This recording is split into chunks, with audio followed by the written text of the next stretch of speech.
Greetings. Just figured I'd play just something here.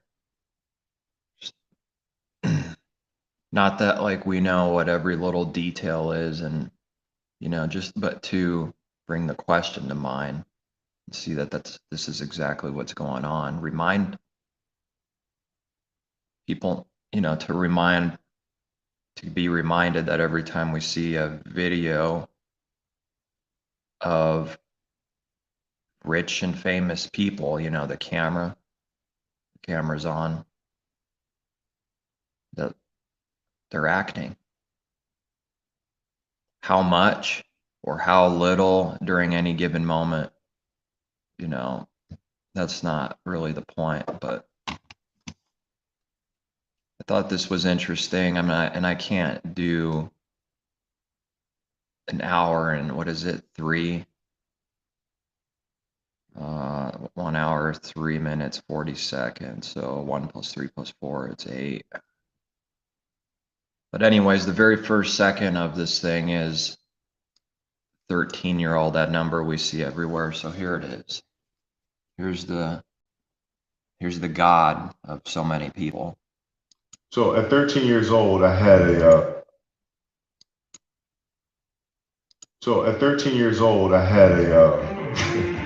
I had a kill list. I gotta hunt them down. Right. I'm sure that at 13 years old, this was what he was doing and thinking about. But I want to go to just play a couple minutes of 50 forward, I think. Because I don't want to get into this like people do, and then that's all they do. That's not going to happen. But it's just to bring out that these people are actors and that they do create fictional characters and then they kill them. Like they kill the character, like in a movie, like if somebody's real attached to some movie, they cry when the person, let's see what he got over here. My own terms. And that's when the decision was made that, you know what, I'm doing it. See, what I'm seeing here, something that just came to mind is, before I started this, is they want to teach people the serpent mentality. That's what they want people to do. It's under the name Mamba, but that's what a serpent is. They want to give you serpent beast instincts mentality. Doing it.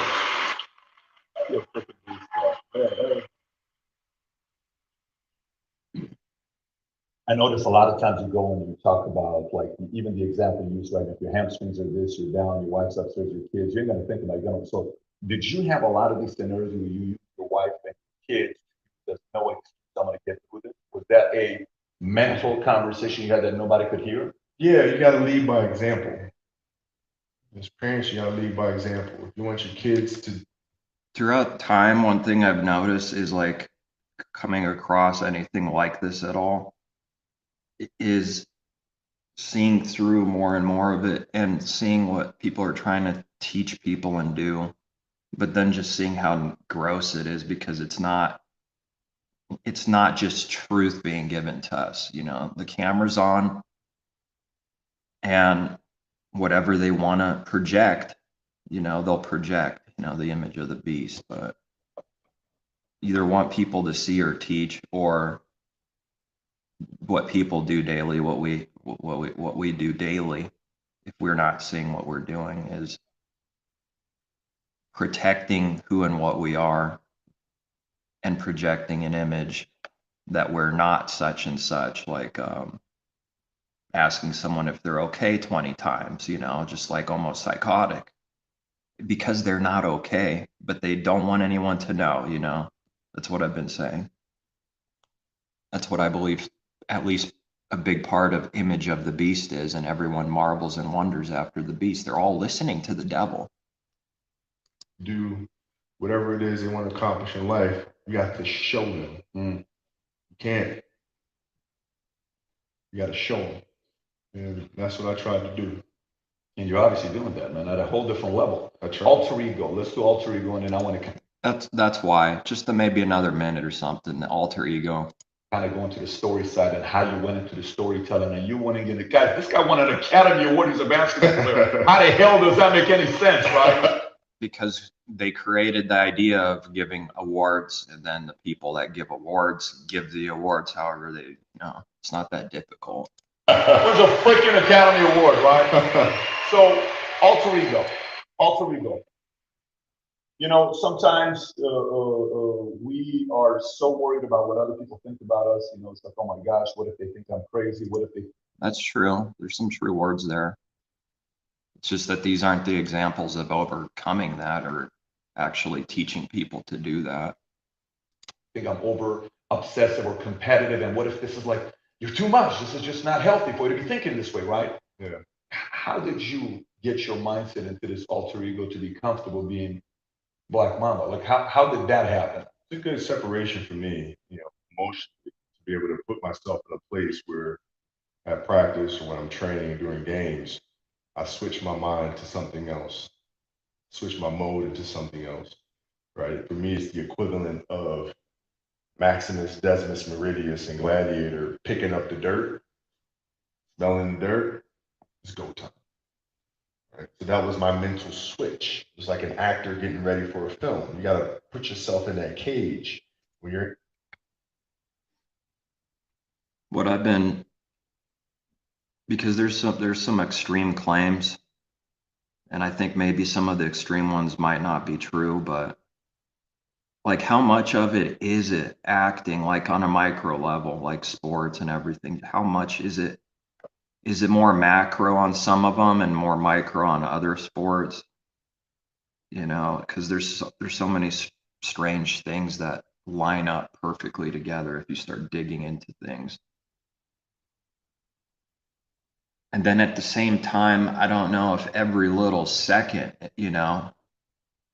these people really competing against and they really care about all these things.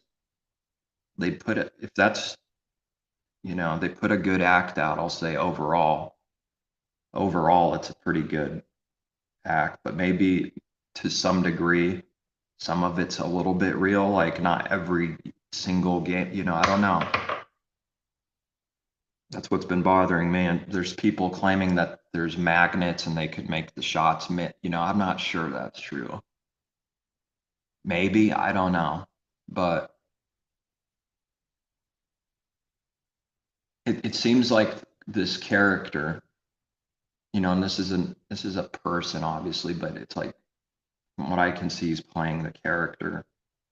Just came out of nowhere at 13-year-old, like right in the beginning of the video, number 13, literally first 2 seconds of the video here. 13 years old. His daughter was 13, and there's so many other connections with just one person, one game with 13. And it's just mind-numbing how often that number is used, because I know it's rebellion, and I know Mamba's a serpent, and they teach serpent doctrine and serpent mentality, but it sounds good, never forget. It sounds wise and it sounds good. And the world literally goes, wow, that's so wise, and they worship these people as gods, and they're sad that they die and all these things, and not just the normal sad, like my God died kind of sad. You never seen him, met him, most people anyway. And they're so attached. And I believe they know that the vast majority of the people will be believing a certain thing, I think, a certain way. And then the few that don't, it doesn't really matter. Everyone's just throw a bone out and all the dogs try to figure and fight. It doesn't matter, And I do think that one thing that does exist in this world is, I just can't say when or how much of it happens, is like the extreme side of the story, where it's not 100% true, but the point of it is to make people look real stupid if it's not actually true. I think that does exist too. And I don't know that very many people think of it like that or believe that, where it's like this or this. And I don't think it's necessarily this or this. it could be sometimes this in the middle to the right that's why it's so confusing and you can't find the bottom to any of these things or other stories to famous people. It's because every single direction you look into, or at least this has been my experience, is there seems to be evidence or a trail for all to any direction you want. It's almost as if it's like done on purpose so that you don't really that's what it seems like to me. They leave. I don't know. See, how do they do all this? I don't know.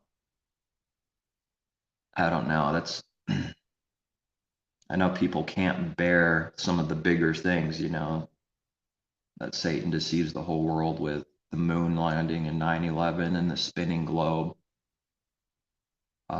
I know people can't bear it because the very moment someone believes that that's, not the true story on some of these big things, their whole entire world view and picture massively shifts, and it's uncomfortable, and it gets them to start thinking a certain way that they don't really like, and nor do they want to have that. They want, comfort and to believe that everything they believe is just simply true, most of it, and that this world is not very evil. It's just, it's got its struggles, but it's not an evil, deceived world that's constantly in deception. And the people are not being deceived massively on the grand scale throughout the world. It's pretty good overall. I'm not seeing that. If anything, throughout time, it's gotten more confirmation to me that that's all actors do is deceive people constantly. I just can't see anything else. Something newer, which isn't new, but like seeing it that it's possible, is that some of these actors probably play other roles as another person or character, and they throw this in our face. I believe the transgender thing exists too. I think it's really bad, and I've gone into like looking into some of the details, but overall I don't spend a lot of time on this. I just thought, well, here it is. They tell you right in your face, like getting ready for the stage to get in acting mode, and then you get in your bubble and you act. But I wish I could say how much of like basketball, for example, is micromanaged or acted, or is there like some level of realness to it, like they allow the players to play, but on a macro scale, they have the team that they want to win, and that's what happens. I'm not sure. In this case, I believe LeBron's being set up to win 3 in a row.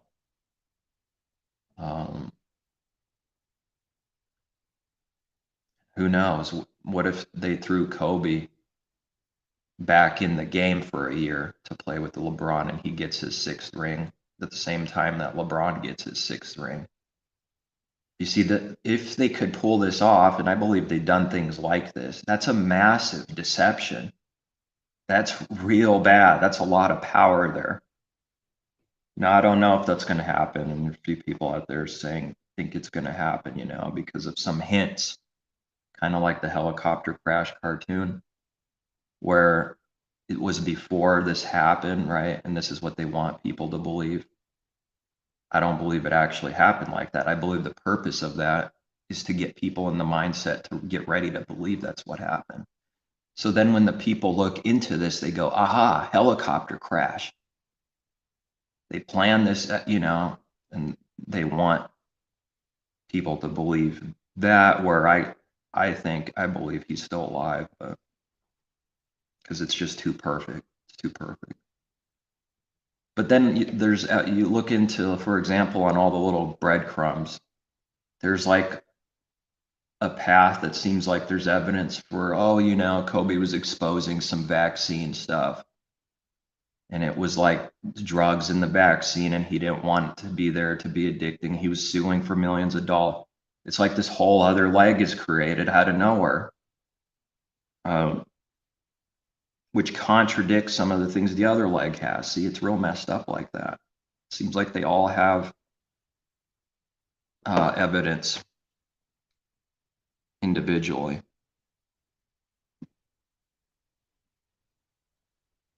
These people are not good people. You know, that done so much good for the world. That's the very thing that they're projecting. And they're doing it on a grand world stage. I've been saying, as I've been given to see, that the more someone projects to people, and the more they project to a bigger number of people, the more evil that they're hiding. And we're talking about billions of people that they project the image here to. This man's real rank evil here inside. He's corrupt because he's going all the way on max, 11 out of 10, projecting how good he is to billions of people. That character. Then when you leave there, it's something completely different. But when I'm in that cage, bro, don't fucking touch me. Don't talk to me. Leave me alone. There used to be certain games for certain key games. I don't think I've ever said this before. Look at that smiling, thinks it's funny. It's great, man. But whatever. He's telling you he's a psychotic person. Play the Halloween theme song over and over and over in my headphones. Pre-game. Seriously. And it was important that it was Michael Myers. What is that? A mask. That's who these people are. Because Well, it's who everyone is. There's that 19, right? They like that number too. 19. But I know I'm not gonna do what so many people do, and it's like that's all they do is numbers, and what's the point? Where's their good news? Where's their truth? Where it's just exposing like things like this, and that's it. And now we're of the truth. There's a deception even within that, because see, I don't know, 19, I've seen it's too much for me. I'm not going to try to go down that road, and that's why there's so many channels out there that do things like this, and that's all it does. It's kind of strange, but it just makes you wonder who people are. Like they never, like there's people like they call themselves truther, but it's all it is just this and masks and darkness, which is good to know some of these things, I think, just to know what's going on to some degree. But you never hear them give the good news, the gospel, or anything like that. So many people, of course, and we already know the problem with that. When they give the gospel, they're talking about this for all eternity. This is who people will be. See this face? Looks all dead and like, sad. It's a deceived world, man. because the mask itself was void of emotion. It has nothing to do with pressure, it has nothing to do with hype, has nothing to do with camaraderie. It's stone cold killer. And I would listen. See, that's the mentality. The snake mamba mentality is a stone cold killer. And then that's all we care about then, is to be the best we absolutely can and forget everything else. This is about me doing everything for myself. That's the world's teaching. This isn't surprising at all. Listen to that song over and over and over again. That's when you better run, because That's what a lot of people did. yeah, it's like Coming out, it's gonna be a tough night. Story. Yeah. So, Kobe, you've probably made in this 50-minute conversation, I don't know, 12 metaphors. So typically people that make metaphors, they're storytellers. To them, everything has to paint a picture. Yeah, it's kind of thinking like the grand overall thing for this specific person is a giant storytelling, and who knows where he is now and what he's doing. But I think that was the story, is wanting to believe he died in a helicopter crash. And it sets him free. And now this fictional character is won't come back. You know, once they do this in Hollywood, the fictional character doesn't come back as the same person in name. At least I don't think that's ever happened, but maybe as a different actor or fictional character they put on, you know. And from the day one, you're talking about you were very curious, right? So when you finished the last game you had, and I'll never forget, we were having a training, by the way, in Dallas, and we finished it. This was 3 years ago. And my sister and I get home, 12:30. I was hoping I could catch the game. It's your last game. You're playing Utah. Yeah. And I'm standing up the entire time. I'm getting the last 4 minutes, which is the best freaking 4 minutes. And I see your shots go for 50, and then you're just going. And you're not hitting easy shots. These are not easy shots. Right. You hit your last shot. You scored 6. Guys, nobody has ever had a 60-point game to retire with. Like, See, that was a big deal too. I just wish to some degree I knew how much is acting and how much is like on the actual thing. But it's really not that important. It's just a curiosity. It's like too good, too perfect, where he's kind of just average, not the best anymore. Then boom, his last day, 60, you know, 60 points. that is meant for happen. Like, it's insane for this to happen. You hit your 60 points. I got to say this. My sister's in the room. Kobe. I got tears coming down and watching when this happened because 20 years I've been following this guy. And Yeah, this idol worship, you know, this is why someone would have tears. I relate to you because in the insurance world, I take a lot of your similarity. You may be in a completely different world. I'm looking at the world here, and it's just like seeing this guy. He's so freaking determined to say, I came and gave everything I had, and I'm going to give it to the last freaking second. That's what you did. But then you leave, and you're like, no, it's good. I'm cool. You tell your story. You give your message. Everybody's flipping out. You're like, no, Kobe's going to come back. No. But here you go, and you're going to your storytelling, all this stuff. How did that? I think in a twisted way, it's either already happened or is happening or will happen, or he comes back for a little, just like all the greats seem to do. They go away and then they come back, go away and come back. Going into that, you're still helping out a lot. It's like part of what the beast is, you know, it is, it's not, and then it comes out and goes into destruction. But maybe this is just a rehearsing for the actual final thing of something more massive and deceiving about this beast that goes away and comes back, you know. The deadly wound is healed. Of course, the spiritual understanding of this is first believing, and then we get caught in religion, right? The people that stay there, they sprout. And that's that life, that little joy for a while, which puts a deadly wound to the beast. And then the plant dies after it's tested and the deadly wound is healed. It's like, it's from one's perspective and the other, where one thing is opposite, the other is life, and the other one's like deadly wound, and the other one dies and then it becomes alive, you know. But I believe it's actual prophecy too for the world, you know. And it's like interesting how the devils do this, where they are not, and they go away and then they come back, and they got their own names too. They change their names and they shed their skin and all this, you know. Out of players, you're always advising Laker. You know, Genie calls you, anybody calls you, helping out, no problem. But how did that adjustment go from there to all of a sudden, now I got to go for stories? Yeah. How did that happen? Because I love it. So, you know, it started for me again in high school when I started learning about storytelling, writing, how to structure a story, how to put together, how to thread together a narrative that has a bigger message, how to create compelling characters, how to take some of the emotions from my own journey and instill them into characters that inspire or teach the next generation. Therefore, they can avoid some of the pitfalls and landmines that I had to go through. Right? That's something I'm extremely passionate about. So I loved it. So it wasn't a matter of, man, I got to put this aside. I got to move on to something else. I was excited. I can't wait to get started. I can't wait to move on and do something else. And everybody kept saying, man, like, my wife asked me one time, we were filling out a form for school.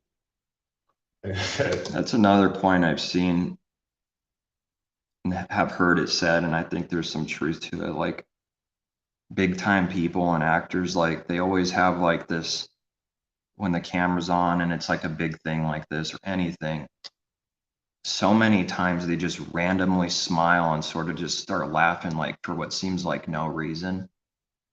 Once you bring that up and you actually see that it happens quite a bit, or maybe you can think back and see that it's happened a lot.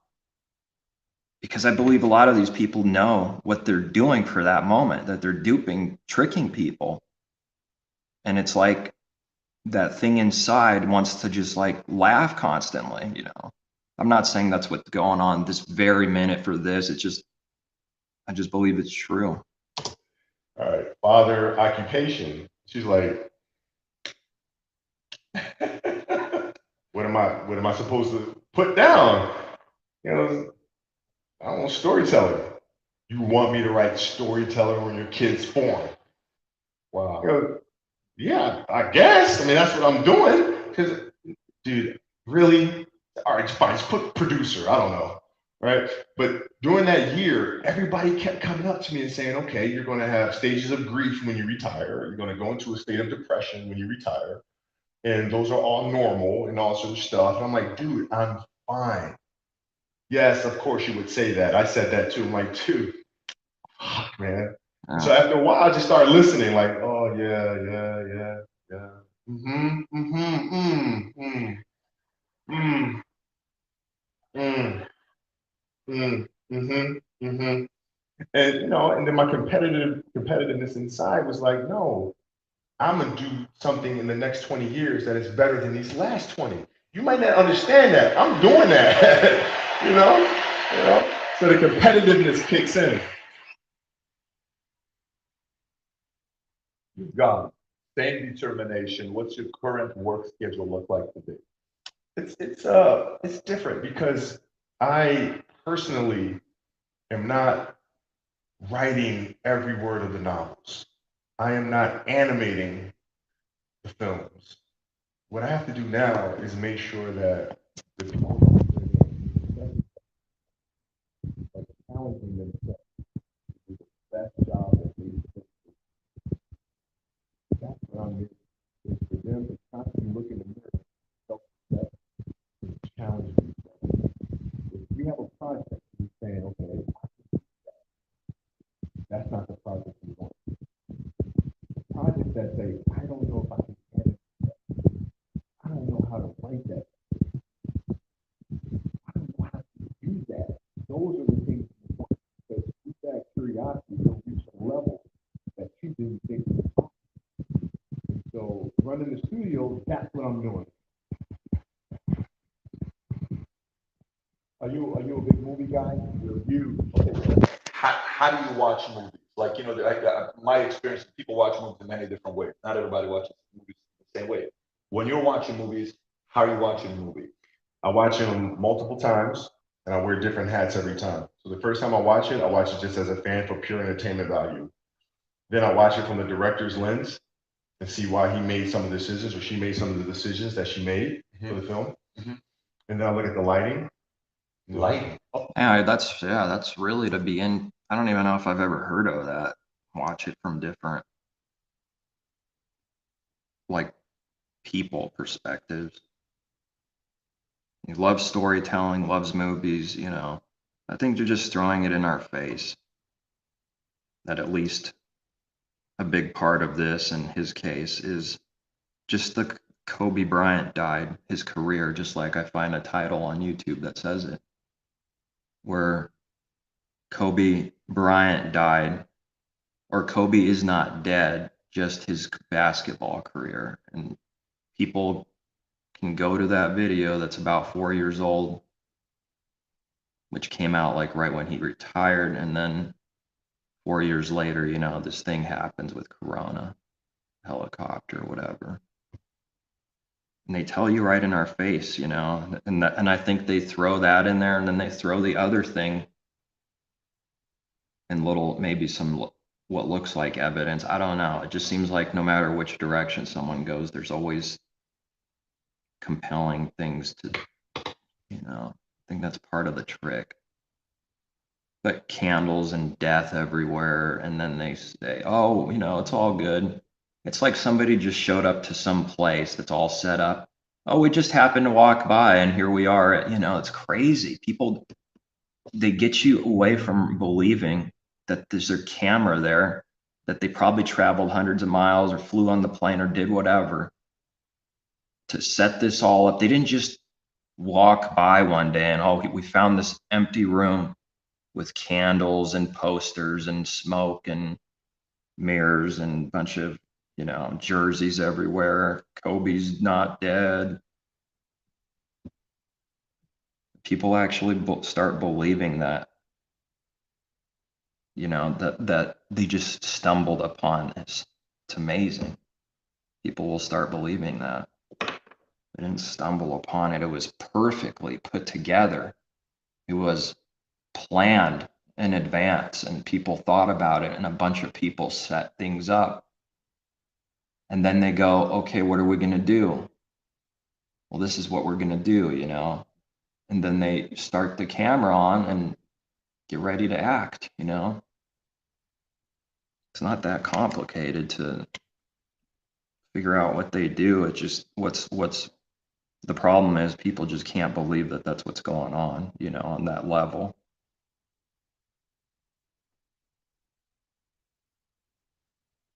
Why games? Why, you know, people will ask the questions, but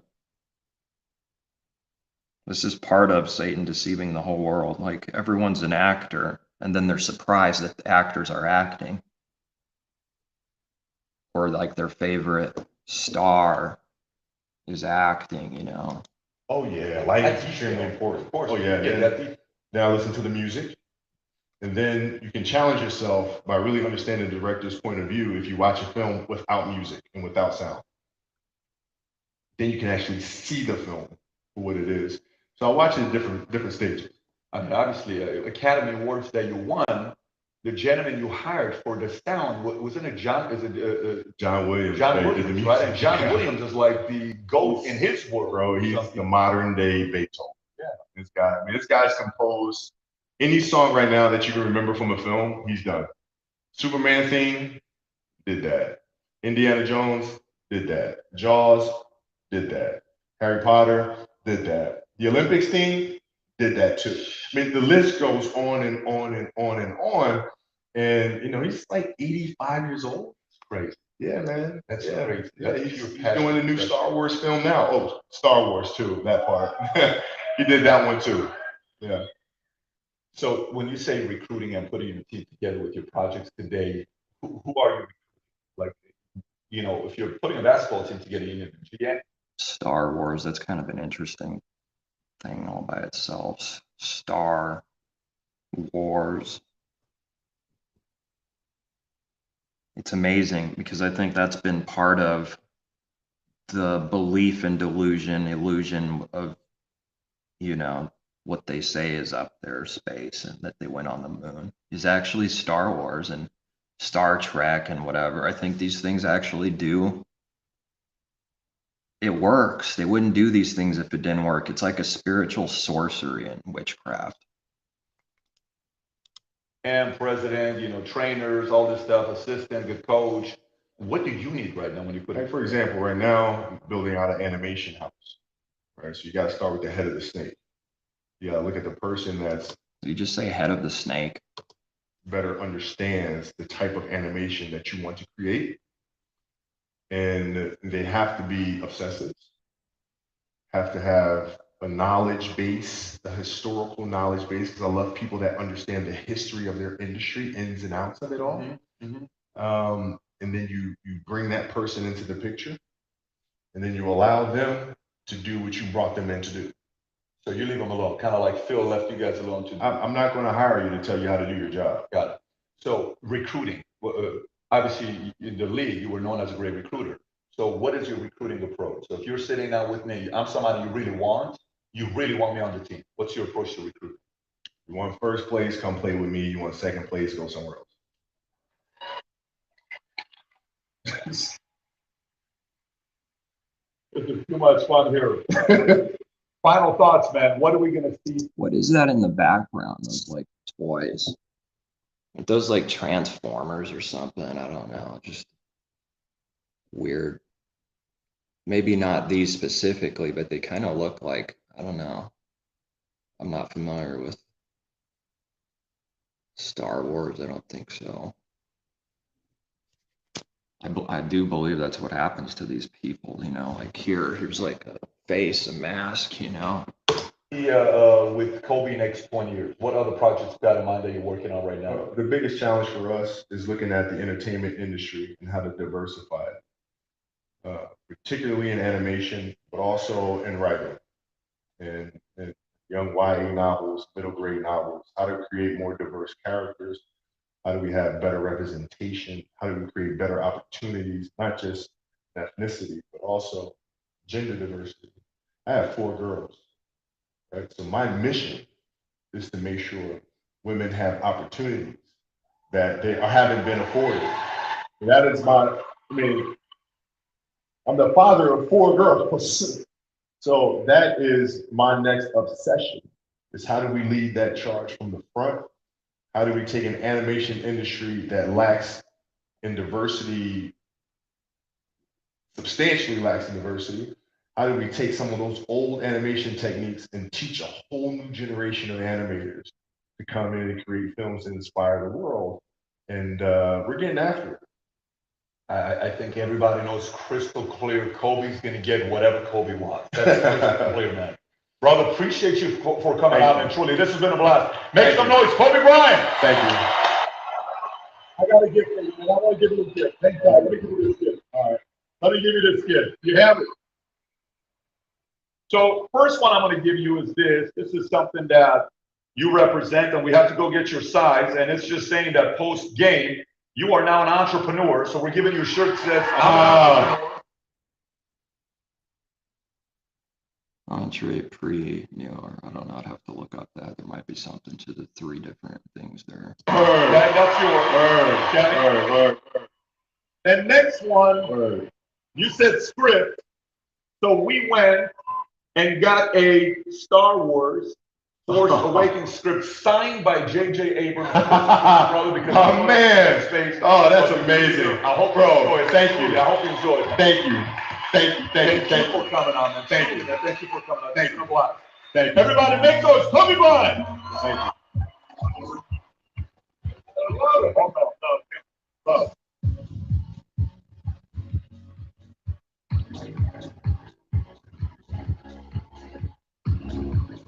Isn't that something?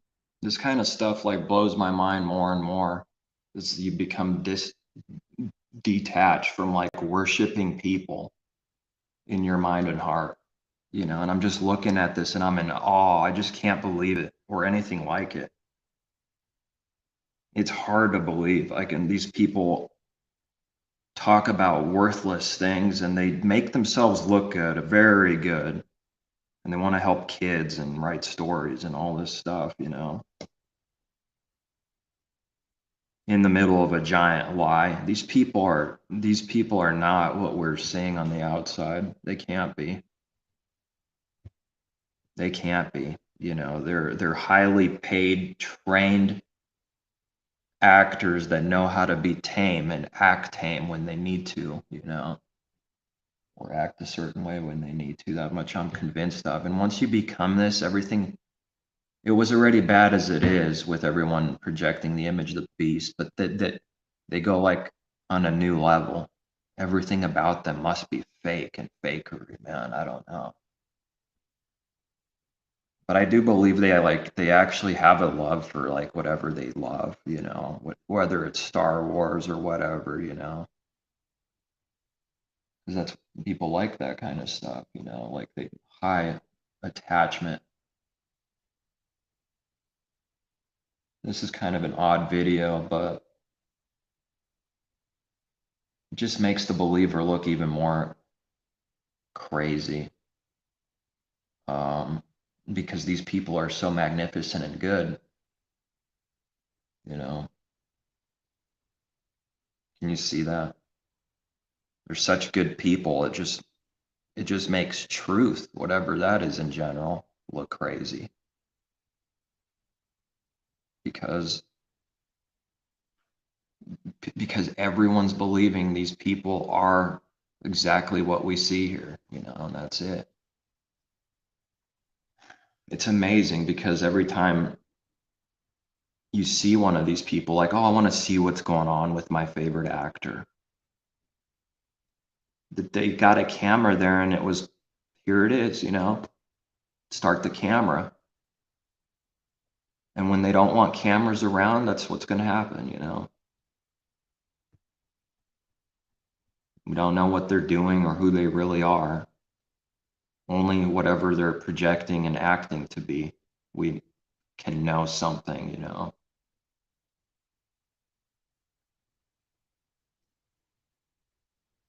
It's just strange. Millions of dollars for games, entertainment. Like, this is where the value, obviously, this is more valuable than anything else in the world. Entertainment, because that's what they pay millions of dollars for.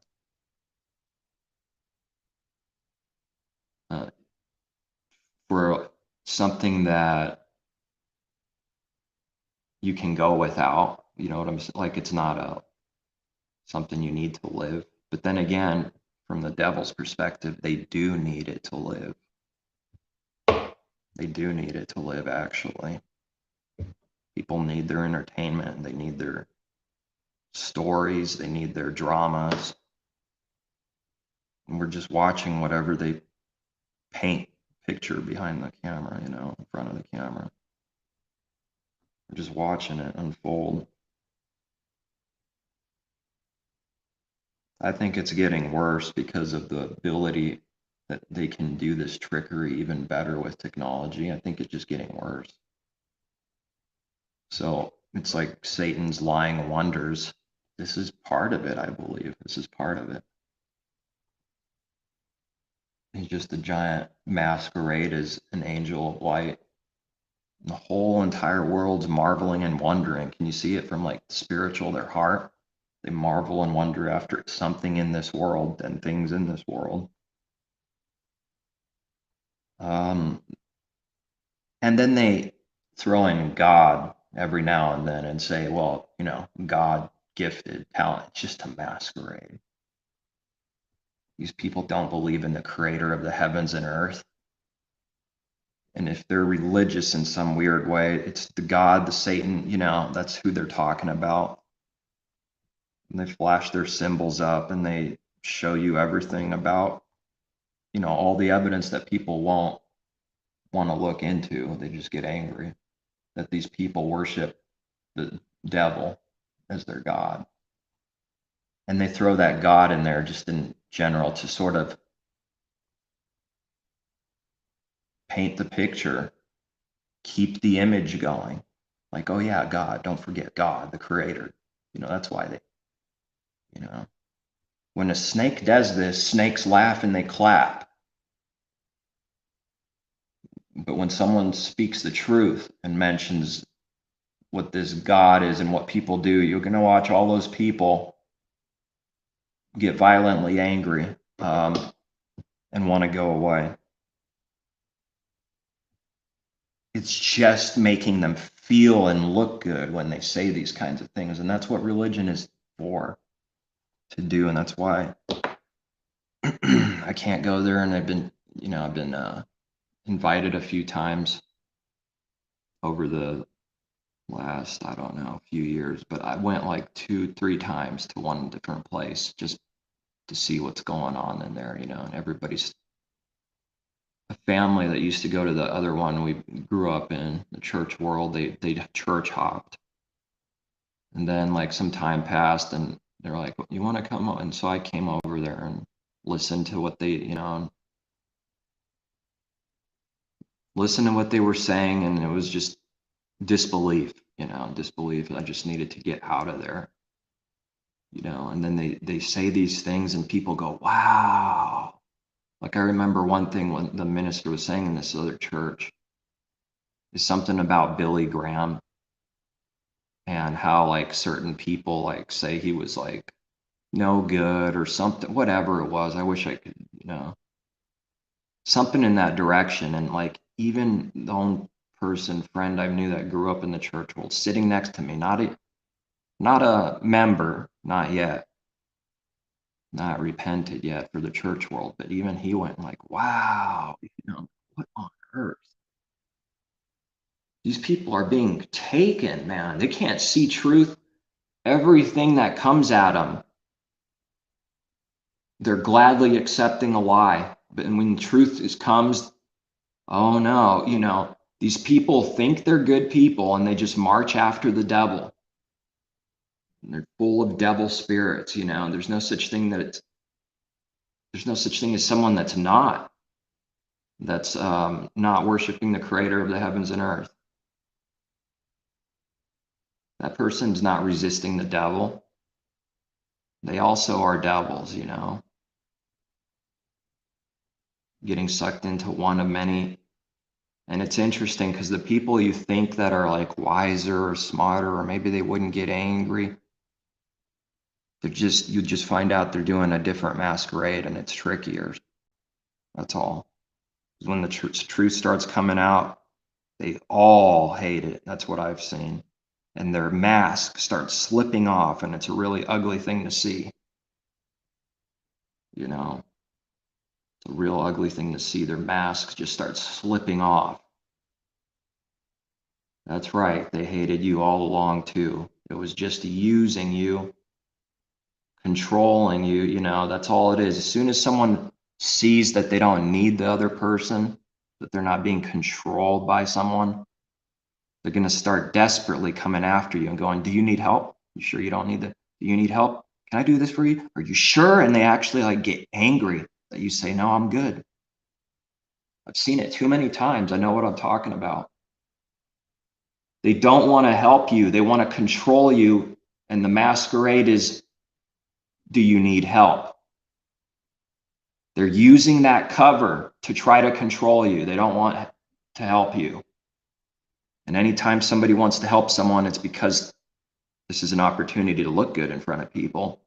This is an opportunity to show off. This is an opportunity to project the image of the beast, that I'm a good person in front of everyone, and or put someone in debt in their own mind for further controlling them. Because that's what the devil's all about, control. You start really getting out of the spiritual death grip of control, the real thing. And we're not talking about literal ball and chain here, but there's a real thing here. And people will start losing it, They're going to see something that you escaped the chains and they don't like it. You've escaped their own chains. It's sick. It's evil, man. And then they test you and tempt you to do sin. Break things on purpose to see if you're going to fix them. These things do happen. You see right through their masquerade and their face mask. That's it, And it's like, start going insane. Am I the only one where are these people that care about this? Or they don't want to be a fake, a fraud, and wear a mask constantly. There doesn't seem to be many. In fact, that's who and what the devil is. So, that's what his children end up being. Masquerading is not really being who and what you are, right? It's faking. It's projecting an image. That's what the devil does. As what? As an angel of light. You got to start seeing and believing that the devil's children are in his image and becoming in his image better and better. It's either that or our creator's image, which is the opposite of nasty, wicked control and fakery. No, it's I am what I am with no face mask,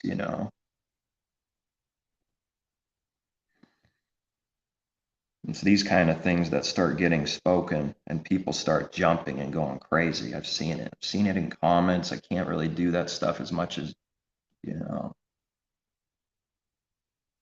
it's been a negative experience. That's all. No one's going to admit it. They're going to hate you. We already see the same thing. This is what the reaction will be. It's not going to produce anything good unless I'm real inspired to do something, or it might help one person or something. But overall, We're not trying to change devils, let the filthy be filthy still.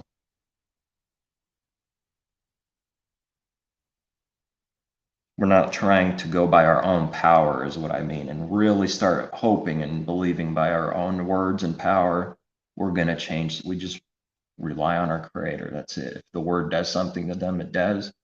If it doesn't, then it won't, then it won't.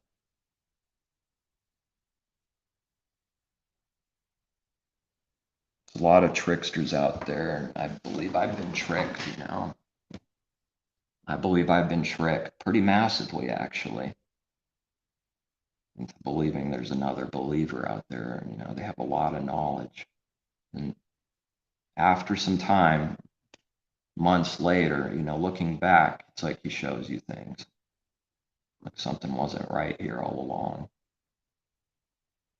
Something about this spirit is the same as the world's, where it wants to own and control its kingdoms and create something for itself and not to be taken away.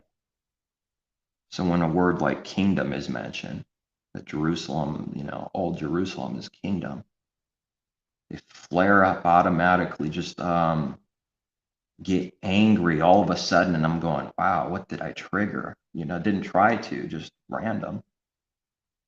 How could a believer hate so badly and be worried that Jerusalem's a kingdom?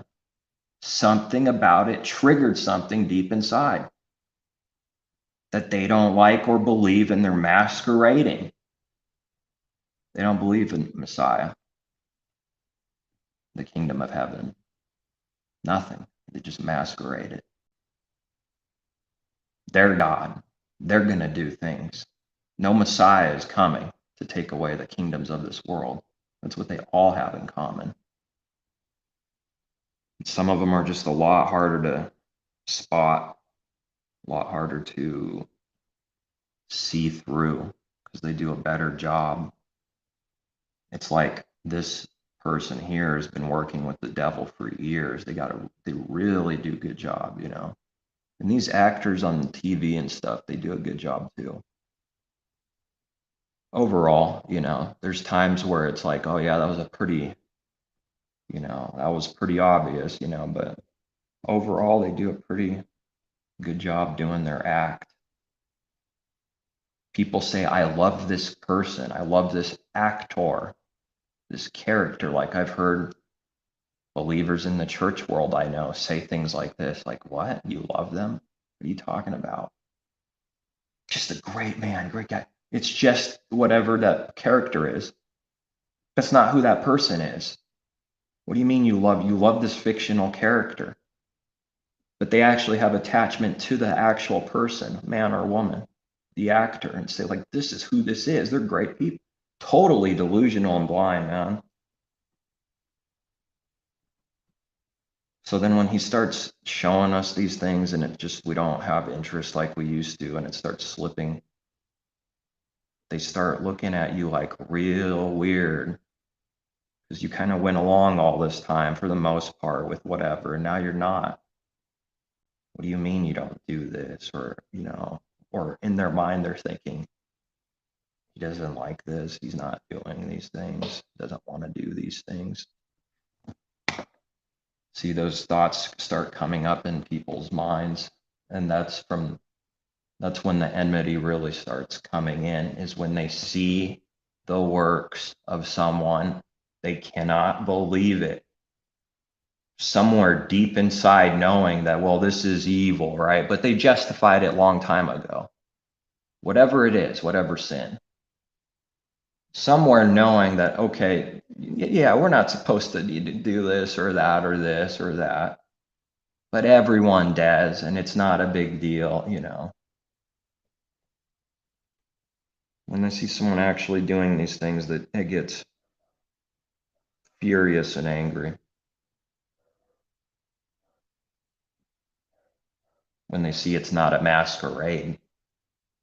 See, if they see another masquerade, they can be okay with it and smile. When they see the same exact thing, but it's not fakery, they're not okay with it. The devils already know whether it's another devil cover, and they're okay with it. Devil already knows another devil when he says Satan deceives the whole world. And they talk about how the world's deceived in the church world and they smile. But when a believer would stand on that pulpit and say the same words, they're going to get angry and want to stone them, and run. I've seen it. I've seen the things like this where you don't even say anything really different. They just know that you actually believe what you're saying, and it bothers them. Meaning that they somehow know, even if they don't understand it, when a devil says these things, they don't believe it. That's all. I'm not saying they're fully aware and understand fully what's going on, but they do know to some degree. One spirit to another, they see something.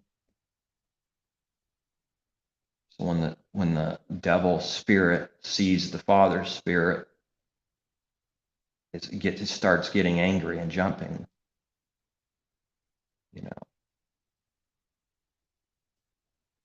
Even believing that its own thoughts are all 100% its own thoughts, original.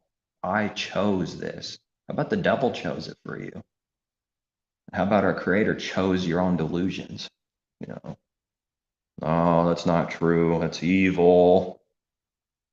Not a single temple in the world that teaches that and believes it. Because people could say the words, but there's not one that believes it or teaches it, that the Father chooses false prophets' delusion. They don't actually believe that. No, they don't. Not even remotely. As a judgment, as a righteous judgment and punishment. What's the reality of that? Well, whatever the person is doing or thinking or believing, it thinks that it wants to do this and it's doing this and likes this. Whatever it is, and it's actually their Father chose that person's delusion.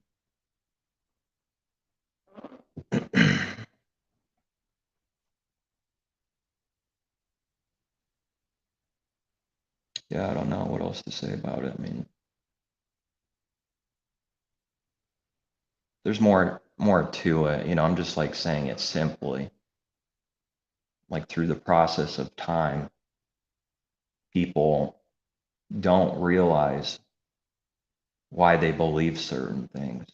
That's why the believer's praying and asking for all delusions to go away. Show me what is a delusion. Will he not answer those who ask from the heart and believe? Will he not work in them? What about those that never prayed for delusion and lies a day in their life, in the heart, saying, remove them from me, show me them? They're still in lies, that's all. They're still in lies. It's a given. The devil's a liar and a murderer from the beginning. He's the father of lies when he speaks. That's what he speaks, lies. So the people do this. They lie all the time and so much they don't know they lie because it's their own tongue. It's their own language, people. Carnal man. It lies so much that it's normal and that lying is truth. That's what it becomes, secretly in the heart.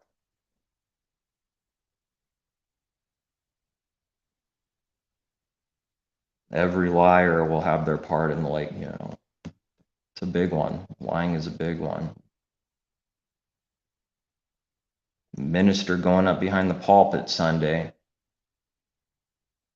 that, is false, doesn't go up there truly believing and praying in his heart that he's a liar and needs help with lies every day. They don't do that, ever.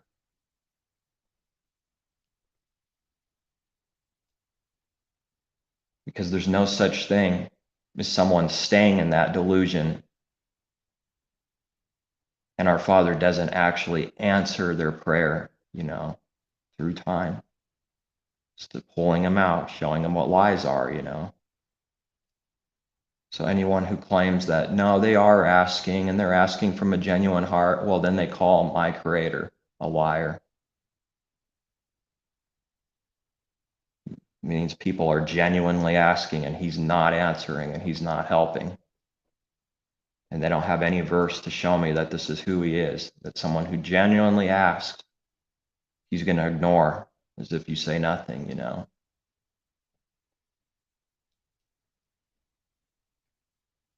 The wicked, the reason why prayers are ignored is because the intention from the heart is never genuine. That's why. So when the wicked pray, you know, he doesn't hear their prayers like we read. Or it teaches this, like their prayer will not be heard. The reason why is because they never had a heart for him at all.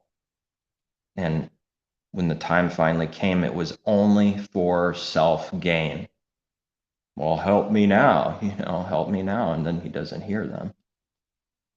It's because at no point before that, help me now, did they genuinely pray or believe in their heart, you know. That's what I'm saying. There's no one that stays in the church world forever with doctrines of demons that asks for truth.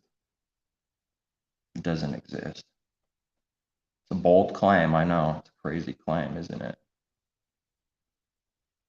Our Father can't be mocked. Someone could say the words just to prove that they said the words because they heard this teaching or something.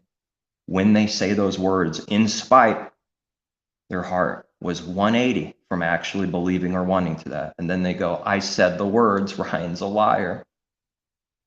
And it's like a double deception. Doesn't matter if you say the words 1,000 times. It doesn't matter if you repeat 10,000 times in a prayer, like the Gentiles do to their gods. Their heart's not there. They don't believe they're liars, or that they lie or make mistakes and lie like this, you know. They don't believe it.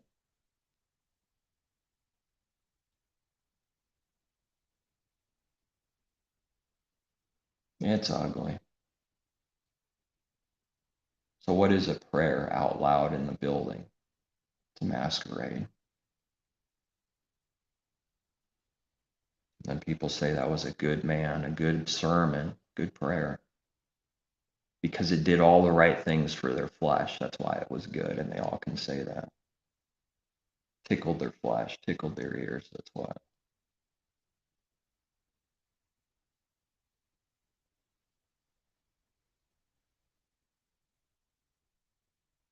I'm more than confident that if any believer stepped behind a pulpit for a few minutes in any given denomination, that there would be wrath and hatred almost instantly in every single one of those denominations, assuming that's a true believer behind this pulpit. It would go wrong quickly.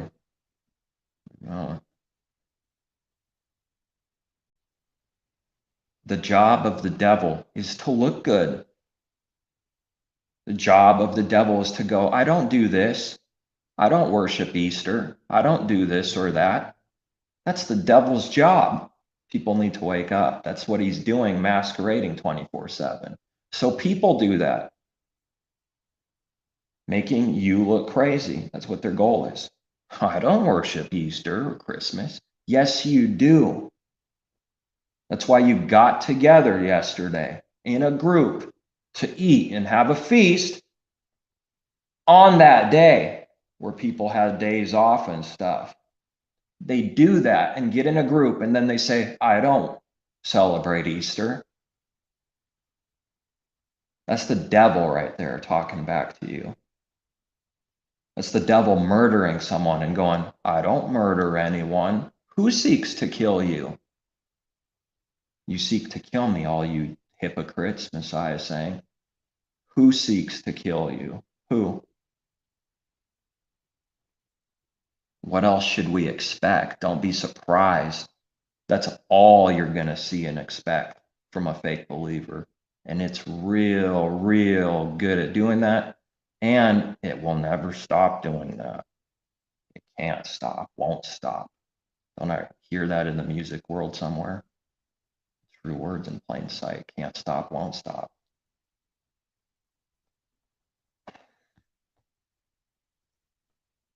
See, when some of these things started being revealed and exposed, part of me was going, was something wrong? And then over time, he's showing me that's all they're ever going to do to you, Ryan. That's all they're ever going to do is deny every single dark sin you see in someone for the rest of their life. That's it. They will never own up to it unless it's a moment to masquerade as repenting, because they need to refresh that sometimes. Remember, they're Christians after all.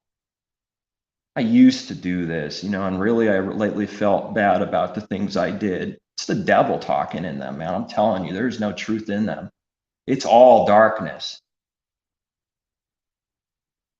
And if this wasn't true, if I'm an insane man saying that everyone that's a devil is like this, then how come I just walk by people and they want to murder me and they want to screw with me and they look at me weird and they stare me down? How come these are all happening to me? That's for me to know, not for them. They'll deny all of it. How come devils get uncomfortable and start asking me if I'm okay 1,000 times? And they've been doing that for years. Because they're not okay. They're afraid that that person's actually okay. That's what's going on. See through their damnable tricks in dark. Remember, it is in the dark that they do everything. Find me a scripture where these people go and do something in the light. So what is the result of this truth? It's real dark and negative. I know what it sounds like. It's bad, I know. Just there it is. The screen went dark. That's what it is. There's never a point where someone, unless they repent, is not doing their works in the darkness. Why is Ryan always negative and saying they always do evil and always lie? Because everything they do is in the dark. All of it, 24/7. And when there's opportunity to look good, they will take it. They will take it. Whereas a believer doesn't do that with that intention. Or a believer could look at something that doesn't even cross their mind to take it. Then they use that against the believer and say, this person didn't do this when he should have done this. And they say, you're evil. Have I experienced that? Oh, yeah. And they say you're evil in their own mind. And you could tell them, what are you talking about? I'm not trying to be good. I didn't take or need to take an opportunity to prove how good I am. They won't believe it. They'll call that pride. He doesn't need to do what we need. He doesn't need to masquerade and fake it like I just faked it, or I just got sent by a double spirit to go, God, David did this in the Bible and God, the only reason they just start bringing that up is to try to show how good they are. They pump out this image that works so well and it's so sneaky and dark and smooth, where when they talk about the Bible and just bring up God and Jesus, and then they did it. They did their little 5-minute masquerade and now they're covered. Refresh the cover. I'm a good man. Anytime there's a threat coming at them, God. How about people that we even see what happens in the heart, but we see it outside and like maybe cops or something, whatever, we've seen something, right? Where someone is caught and then the only thing they can do is lie.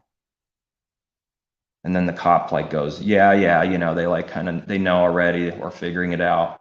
And then they lie even stronger. And then they lie even more because they can't believe and don't want to be caught. And then they lie again and it's even deeper and stronger. And they actually get angry when you don't believe them. It's crazy. That's what everyone's doing 24/7. And the only reason a false person would project and say, look at this person lie, is because that's who they are 24/7. Now, when they expose it, it makes them look good, that they aren't that. That's all I am. That's all anybody is. They don't want to admit it. It's a battle. It's being worked on. It takes acknowledgement that self is that first, right? To be healed. Isn't that the saying? Even the world will say the right words.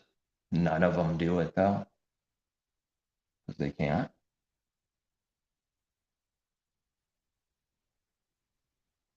And if a believer goes, well, I slipped up in a moment, in a second, or did something wrong, a lie, or whatever, fake believers will use that and condemn them, like for life. Oh, that's an evil person. He lied. Isn't that something? As if they don't lie ever. Never. It's a massive deception, man. That's what's on my mind. Look, am I going to lie again? Well, it's going to want to lie, and I'm aware of it. So then you have to pray for it. Anytime a situation goes against you, it's going to want to lie. The carnal man, it's going to want to lie. If everything goes for you, someone might say the truth and say the true words, not because they care. They just happens to go along with the narrative, their image. But anytime someone's caught in the dark, they have to double lie and triple lie and go into some serious depth lying. And I've done it. We've all done that, It's an ugly picture. It's evil. And we don't overcome that in one day. Believers, from what I've seen in real life, people who say they believe, will use that against you. Just like learning something valuable or new, or it's clear, and you share it like it's a gem, something, well, this is a new thing. And then they look at it and go, they just throw it in the mud and trample you. That's all. Careful who you give your pearls to. Last thing they want to see is someone learning something. So what are they going to do? Make it look like you're evil. That because of this truth, they need to hide and hush up. Look, everyone, the reason why this guy is saying, I got some truth, and it's like new truth, they can't believe that's happening. So what are they going to do? Within their mind, and then make sure everyone around them hears. We don't change in the church world. Oh, last month you said this, and 6 months later, 7 months later, you say this. And people hear those words and they go, yeah, we caught him. That's what he's really doing. This guy's a shapeshifter. When we're the snakes constantly shedding spiritually, And that's why I look at these things like this sometimes and I look crazy. I look totally insane when I say Kobe is not a good man. You see how that's set me up to be evil and wicked? That's all we ever see is him smiling, doing good works. Or if he's angry, it's because he cares about basketball on the court. It's all perfect, isn't it? Man, that's a perfect image. Wish I was that perfect. There it is. That's what we are set up against. It's going to go against us, That's what it is. It has to be so. No one's going to believe you. They will believe in their own mind that they're right and righteous and that you're evil, and you have to go and sleep at night with all your so-called friends and other people believing that you're evil when that's not what you're trying to do. But they believe your intention's evil when it's theirs that's evil. They're in such disbelief that there's someone doing good works, has the Father in them, that they can't believe you help people just because you help people and have no other agenda to put in debt or to go, this person owes me at all. They can't believe that. So then they break their things or loosen their cables and make it real obvious sometimes, like they slipped up a little. My truck won't start. Let's see if he'll help me. It's because I don't ever help people for the right, true intention and reason. That's why they do that, because I don't, speaking as the devil there, the person, I do not do that ever. And I see someone doing that now. Therefore, I'm going to see if they're going to help me and see what they look like and how they act when, I need help. They're in disbelief that you're not doing exactly what they're doing. They're in disbelief that you don't help someone with foul intentions like they do, that they remember these things and put it in debt, write it down in their mind, and or use to control people, and or use people to continue the masquerade and have you as available as a friend when they need to use you at the, telling you, there's no love in the devil. People can't see it, they won't believe it. It does everything with an evil intention. If the Father's not in them, who do they think that person is? They just can't see it, can they? They just can't see the picture. If our Creator is not in them, who are they? It's a heart that's deceitful above all things, with the devil as their father. You think there's anything good in them? Good intentions in them? None. That's why the lights start standing out and they start hating you and they test you, is because they know something about them knows you're not doing the things they're doing for that reason, proving that they've been doing that all along. It's just been a masquerade. How could this be? How could this be? Because we're born into the world deceived. The heart is deceitful above all things. We get used to whatever evil it is and death is. They don't know anything else. And it's a natural instinct and thought of the heart, and just does it over and over, that it actually starts to believe its own lies and believe that it's a good, it's a serious delusion. I'm not saying that they fully understand or see it. They don't. But it's impossible for people to believe that everyone's doing things for fake, wrong intentions and for pride and self-gain and self-glory constantly. If the Father's not in them, that's who they are. Would they like to say that they're not that? Well, they do everything out of true intentions without the Father in them, having the devil as their father. Well, yeah, they call evil good. Of course they do. They call evil good and good evil. They do that. How? What does the scriptures mean when it says that? It does not mean they go behind a pulpit and go, good is evil, evil is good. No, it doesn't. What it does mean is that's what they imply and teach in darkness, hiding. They don't say the actual words, This would be very rare or some kind of mistake. Because remember, if the devil slips up masquerading, that means someone's going to find out he's a beast and a devil. The devil has to be careful not to say that good is evil and that light is darkness and darkness is light.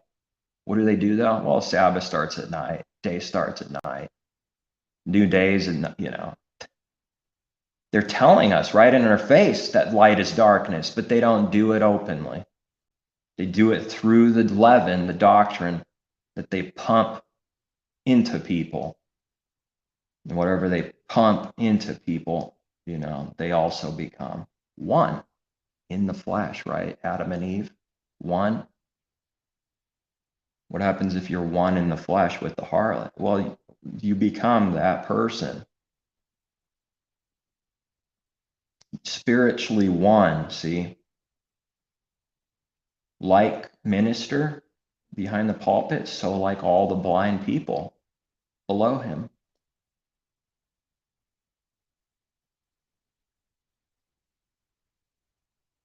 His truth is lining up and working constantly. So then if someone's doing it right, let's just say, like the apostle, he said, imitate me. Well, that's prideful, isn't it? Because he's not confused on who he is and what he's doing with his intentions. but it's going to look prideful. But see, so here's an example of it being done right. If they truly do that, imitate him because he imitates Messiah, then they're going to worship our creator and our Messiah and not themselves, not them. See that? How the shepherds just lead to the shepherd and they don't have any self-worship. Because if they truly worship our creator through the Messiah, such and such believer, then someone looking to this way here and hearing words, if they imitate that person, they will worship the creator through our Messiah. Looking up, see, and not at each other as like we're gods. No. Sometimes I'm inspired to go more in depth or harder at something. Like today, for some reason, that's just what it is, Trying to draw out that evil in people. There's nothing good in anyone. There's no one that's good, not even one. Not trying to do anything, but that verse there that like nobody believes, that there's none good. Here's some detail. Here's some examples, projecting the image of the beast, faking masks, all these things. Here's some examples of, so people could see no one is good, not even one. That's what that means. There's nothing good in their hearts.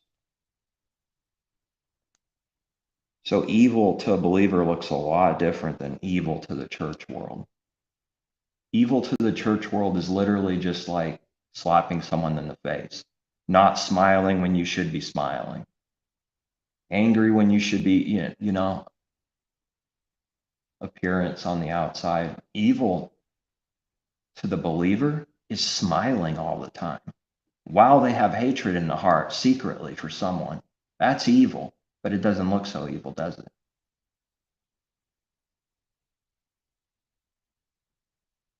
When they hand you the item and say, have a nice day, and they smile, it doesn't look so evil, is it? And then inside, you're angry, and you could see the wickedness, inside their heart. And what makes it even worse is they smile because they're covering what's really evil. So it makes it even worse. And it makes you look like an insane person 24/7. Not based on this beastly calendar, just an expression, nonstop, it makes you look evil. Light is exposing darkness constantly, and the light is made to look evil. And darkness, they all believe the light's evil because they're all one in that they're dark. They're okay. This word here, the scripture, his word is attacking this guy.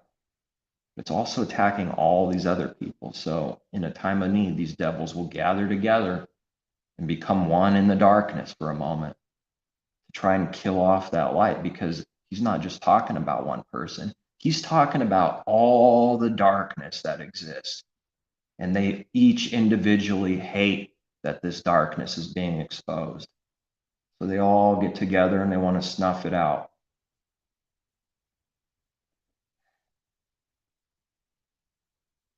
Right? They teach that in the movies, right? Someone's threatening someone, someone's on someone's tail. It's time to come over there, poison them, put a pillow over their face. We got to figure out a way to destroy this. So in the meantime, these are the works that they're trying to figure out and do. That's what I'm not worried about, but I'm just like looking in the future a little bit and seeing like, oh, great. What will people try to do to make me not exist? Because they can't believe there's a believer. That's the point. It's not about me. What will they try to do to destroy me? To try to destroy that light?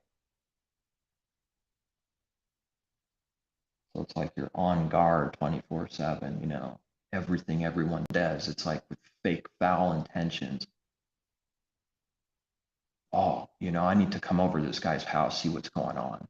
I can't just go there. Let me grab a bunch of food and snacks and, things that they think that person likes and say, look, I just, here's some gifts, here's some food, man, just helping you out. This is a kind of evil that we need to stop doing.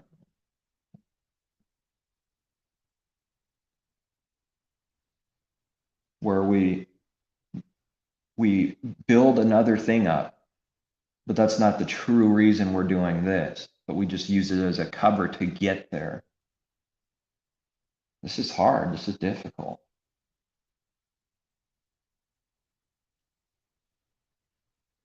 I know he can do the work, though. This is the things that I'm seeing that I hate and don't want to do. They slip up sometimes, and sometimes we don't even see it till a day later, a few days later, and he shows us like, oh,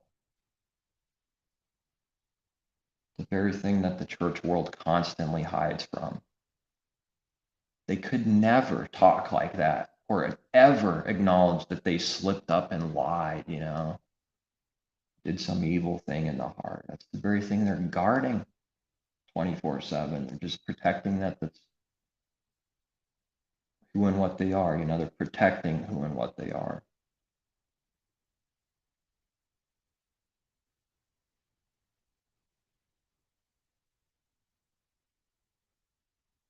If we want to be delusional and just look at the surface and this world's not so bad, well, that's what we're going to get.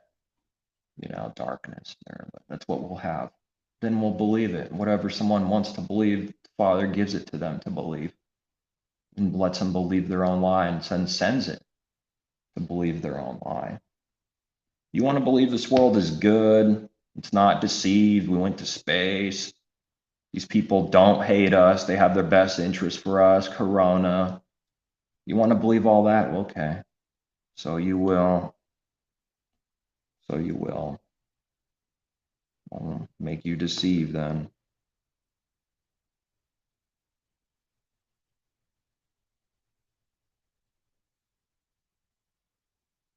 So then in the meantime, they're constantly having good intentions about what they want to do to this world. World peace, take away the hunger, and people are going to use, this is God's work, to throw in that word God and say, this is what the king, we're going to do it. We're going to build the kingdoms of heaven on the earth. And they'll throw in God in there to make it look like that's his work. It's the devil's work. A giant masquerade for the world agenda. A giant masquerade for the new world order, the world order, where the pyramid scheme collapses and something else replaces it.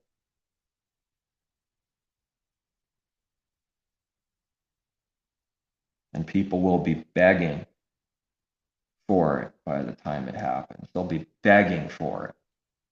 They're going to be in such delusion, they'll be crying and begging for it. Please, we'll put on masks.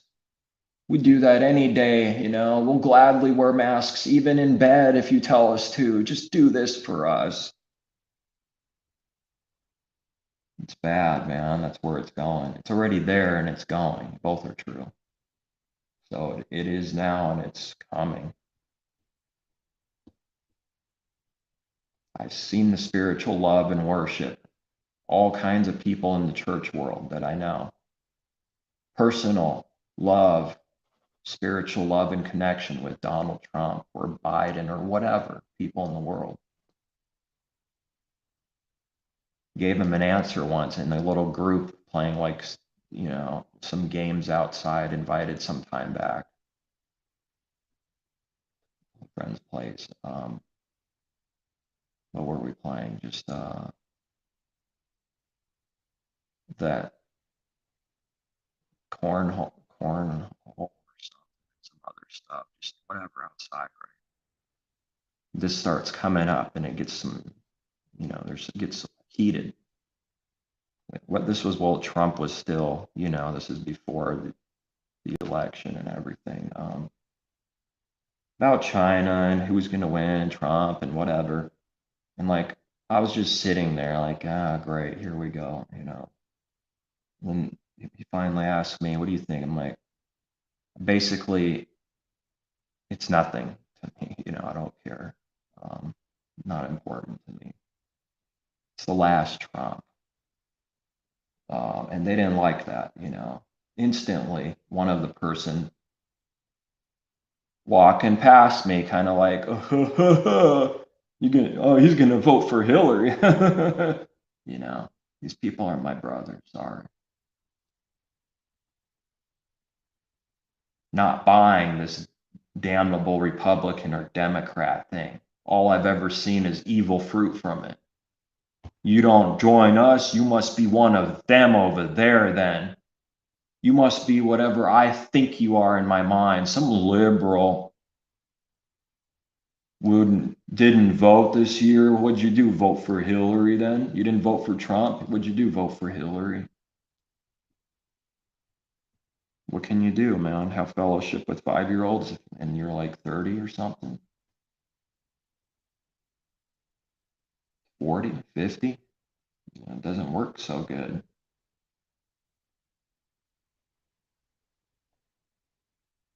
This kind of stuff, that's all it is. They love this world, they care about it. They don't want to hear anything real, which a lot of times is negative concerning this world.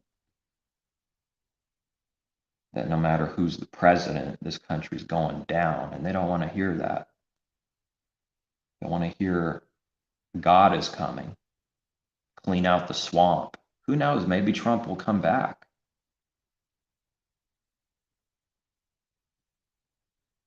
I've had that thought right away. I'm like, why didn't he win? Not that I care or whatever.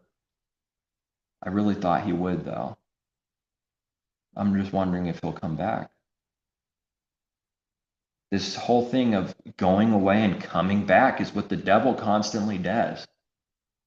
So then by the time it finally happens, like the real thing, nobody will know what it is, you see, because they saw it all their life on TV with their stars and people going away and coming back, going away and coming back. It's like, you know, they got this thing in your head, even if you don't acknowledge it or realize it, it's working. Something in there is spiritual power, you know.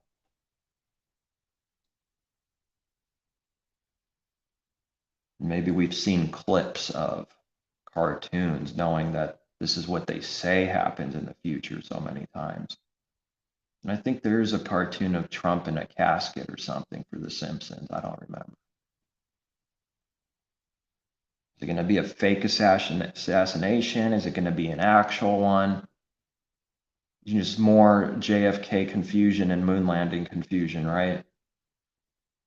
That's why we can't seek the kingdoms of this world, because they're constantly lying and evil and darkness, you know.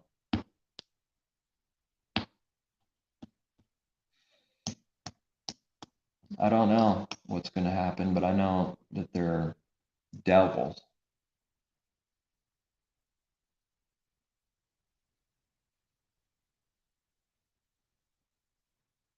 All that smoke on 9/11 is the devil's smoking torment. That's how much they hate evil and good and light, that they start smoking from the heat of the light, from the testing of the light. They can't handle it.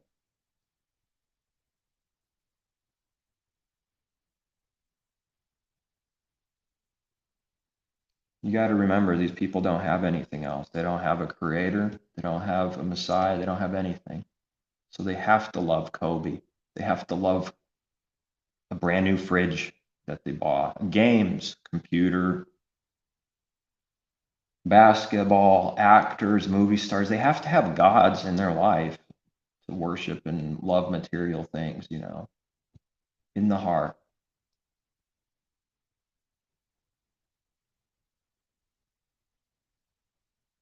That's where you let it go.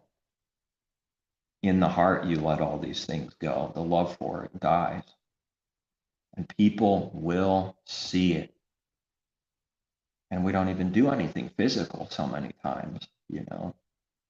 They won't believe it because, like, oh, does Ryan live in a house? Well, he's fraud. And if I was a bum, he's a fraud. So you don't think that that would make someone, you're screwed either way with these people. Whether you're a bum or you live somewhere, But there is no place for you to rest your head. I know what that means. Church world don't know what that means. It's not talking about with no ability to rest your literal head down. It means that no place you go is home. It's just devils and they hate you. Does that sound like home? There is no place for the Son of Man to rest his head. If he goes here, there's no rest. There's devils everywhere. If he goes here and wants rest, there's no rest. There's devils, so he has to go away from them. Go away from the crowds, go to a mountain, go to the boat. Go away from them somewhere. They're just going to attack. Just going to attack them all day long. The things that are important to you are not to them, so then there's nothing really to talk about. There's a disconnect. It's not that you can't talk about certain things ever or something like that and say the words, but there's nothing real there.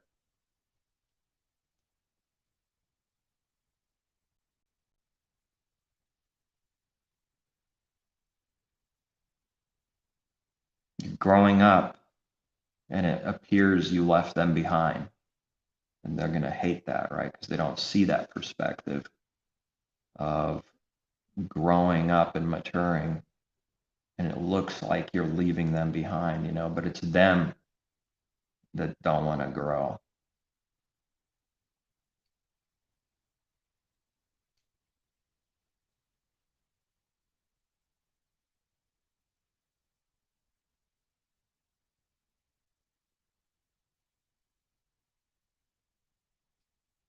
Yeah, a lot of work needs to be done every day in people.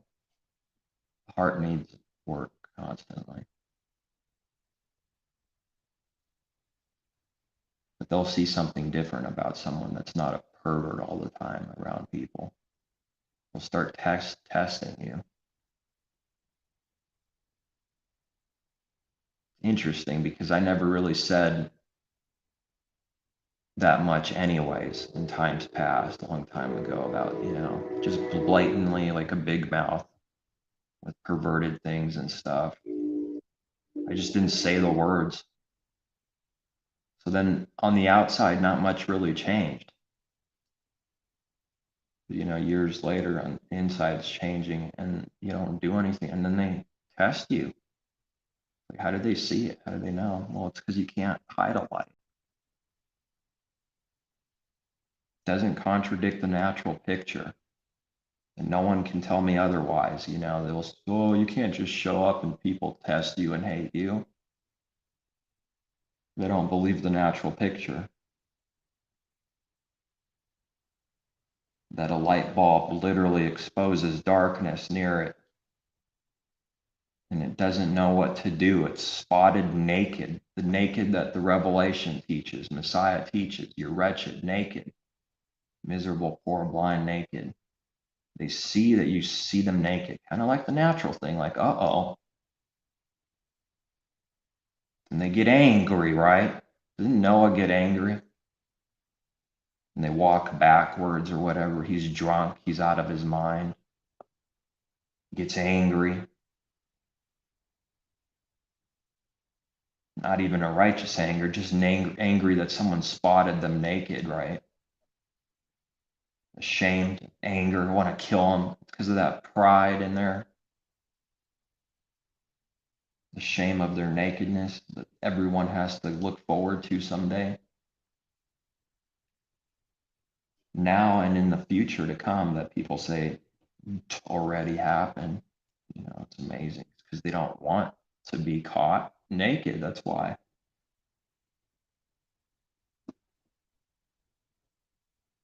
So something like that picture. And so Adam and Eve cover themselves, self-righteous.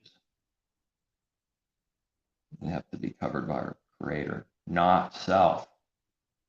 What is this saying? Adam and Eve are trying to masquerade and blend in and hide that they're a beast, that they're naked, by covering themselves with what? Fig leaves, blending in with the rest of,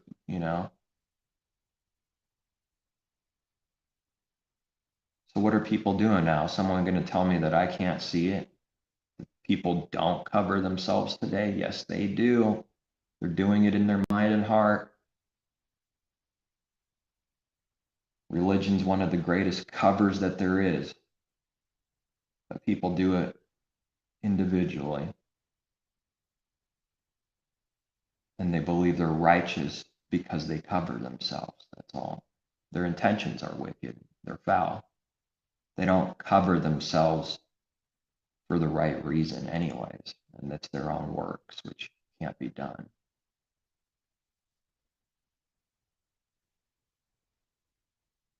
They don't care about the sin. They just don't want to be exposed as naked. That's all. Just like Esau. He's sad he lost the birthright, but he's not sad that he sinned. He doesn't care about sin. If they did, they would repent. But these devils that are exposed as devils do not and are not able to repent. They must continue teaching. A day starts at night. And their hell doctrines and everything, It must. To go away or change it now is to start admitting you're wrong. It's real bad. So they even have to do exact same videos and say the same exact words without any difference. Check them back 1 year later. Still teaching hell, still teaching Saturday Sabbath, all these things. They can't change. They're so smoking prideful that they can't change one little iota of what they've already been saying for years. That's how strong the pride is. It's reeking to the heavens. It's amazing. And I'm going insane over here, and nobody sees what pride is. They don't know what pride is. They have no clue what pride is. They're smoking. They're so prideful.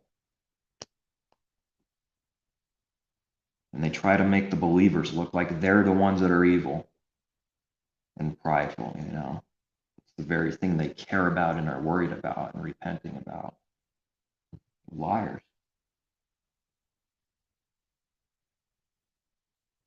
That's the interesting thing about a believer is they have been corrected in their own mind or corrected by someone, and their understanding changes and grows, and they know it. That's the whole process. They know it. Carnal man doesn't have this at all. It's a flat line. Whatever I read, whatever I said for year 1 is what I'm saying for year 40.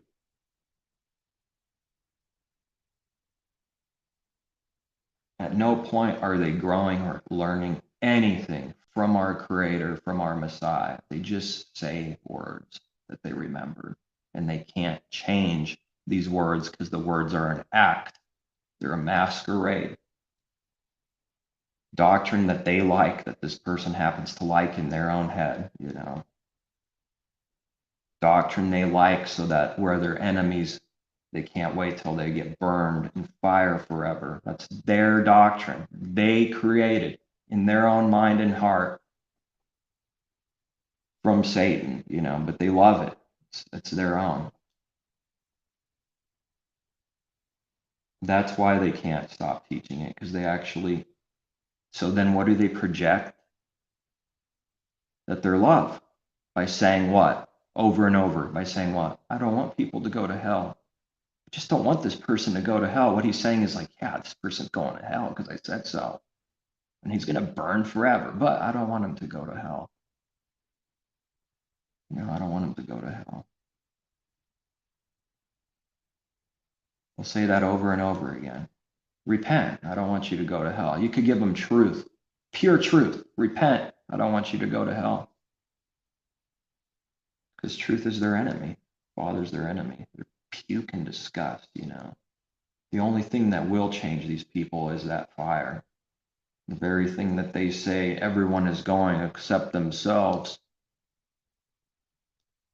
we're all going to the fire, except me. That's what they have in their mind.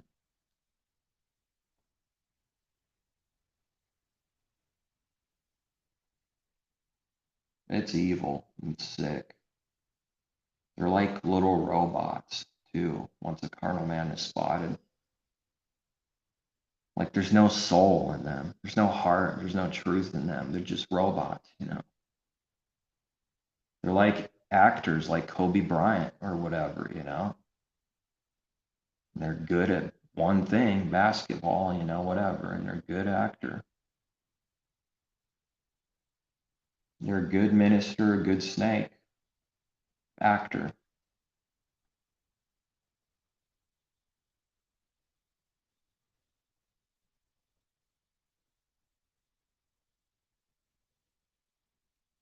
People aren't able to really see what's going on and call it out. But knowing the truth, let's just say something's true and if someone's calling out darkness, what do you think's going to happen if this thing is actually speaking truth and exposing darkness? What's the only thing that can happen? We got to get rid of him. We got to make him look evil. We got to murder him. We got to falsely accuse him. It's the only thing darkness can do. There's no light in it. And that's what's been difficult for me, but I'm seeing it better now, bearing it a little bit better, but it's not easy knowing that that's what's the only thing someone can be if they're your enemy. Different words, different day, same spirits, same exact problem though. No light in darkness. They'll all hate you. They'll all make fun of you. They'll all project the same image in their different ways. They'll make you look evil because they've never seen light in their life before and they think darkness is light. That's why Messiah says, what if that light in you is darkness? How great that darkness. That's why in Revelation it says that her light will shine no more.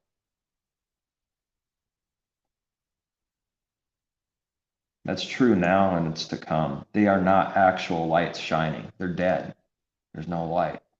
But they continue to appear as light and act as if they're light. And I believe that very thing needs to go away.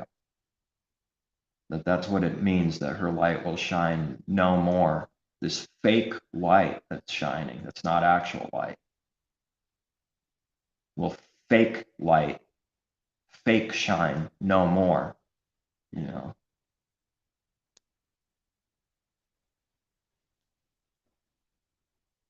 I don't know how that's going to go down.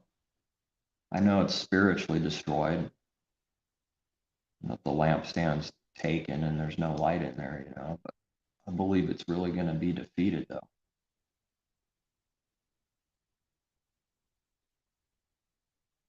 Our Father's not a trickster. When he says this fake light shines no more, it means that it doesn't exist. Where is it if it's no more? But it's still here. It's here better than it's ever been before. In the year 2020, what is 2021? Yeah, it's stronger now than 10 years ago or 50 years ago or 100 years. There's more denominations, more divisions, more church buildings, synagogues every single year. Pretty much, if there's like a 1 year dip or change, that's not what I'm talking about, but it's on average, it's going up.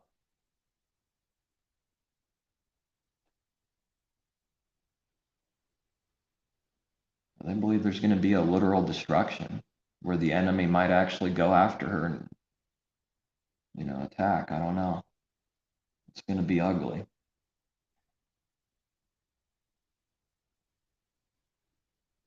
The end of sin is ugly. It's a destruction.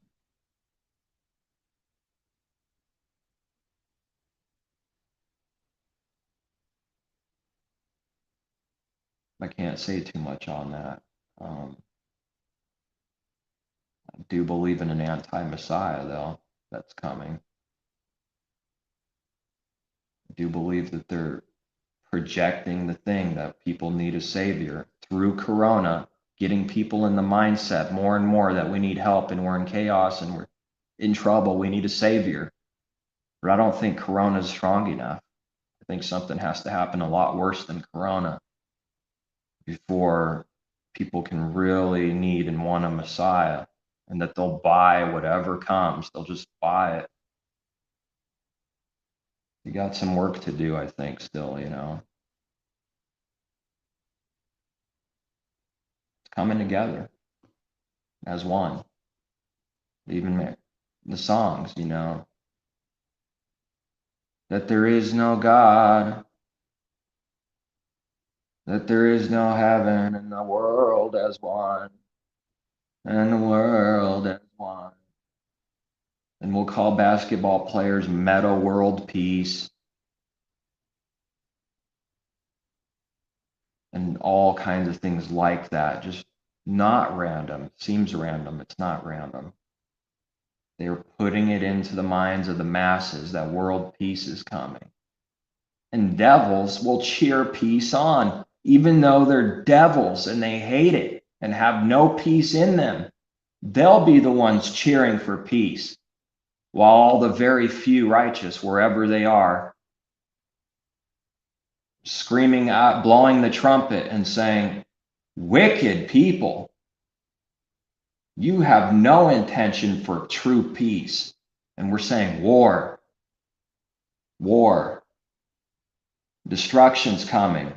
Who do you think is going to look evil? The one that's saying destruction or the one that says peace? Damnable devils.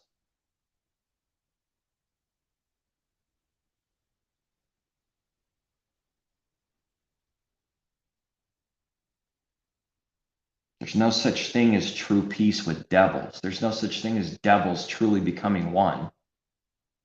When they say peace, sudden destruction, over and over again, over and over and over again. It's true. And yet it's too calm, but it's always true. It's been true. The false prophets, they said, peace, peace, peace. We got peace here, and they were destroyed. Because they said there's no sword and that there's peace in this place, and there's no famine coming, hungry and thirsty for his spiritual food, word, water. False prophets say there's no famine. Because they say there's no famine and no sword, his word, destruction. By famine and by sword, they are consumed. And it already happened. It's happening now, and it's going to happen. By the Messiah, by the word, by the Father's word, his actual word that cuts and divides and attacks the carnal man, separates it from spiritual. It comes to attack and destroy. And there's a famine, a hunger and thirst, hungry lions, and they don't thirst for righteousness' sake, or, they don't have a hungry and thirsty for righteousness. They eat people. That's why we call these people liars that say peace, peace. There's no peace in them. They're hungry. They're thirsty. Never been fed spiritual water a day in their life. They don't know what it is.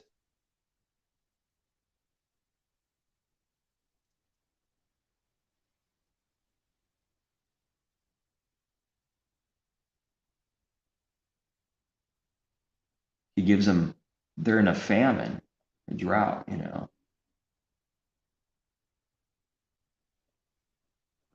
The 12 brothers or whatever, one of them saves them from famine, death, right? That's the intention of the King of Kings and the kings, is to ultimately save them from destruction. There's a destruction coming, though. They're already in destruction, and it's coming.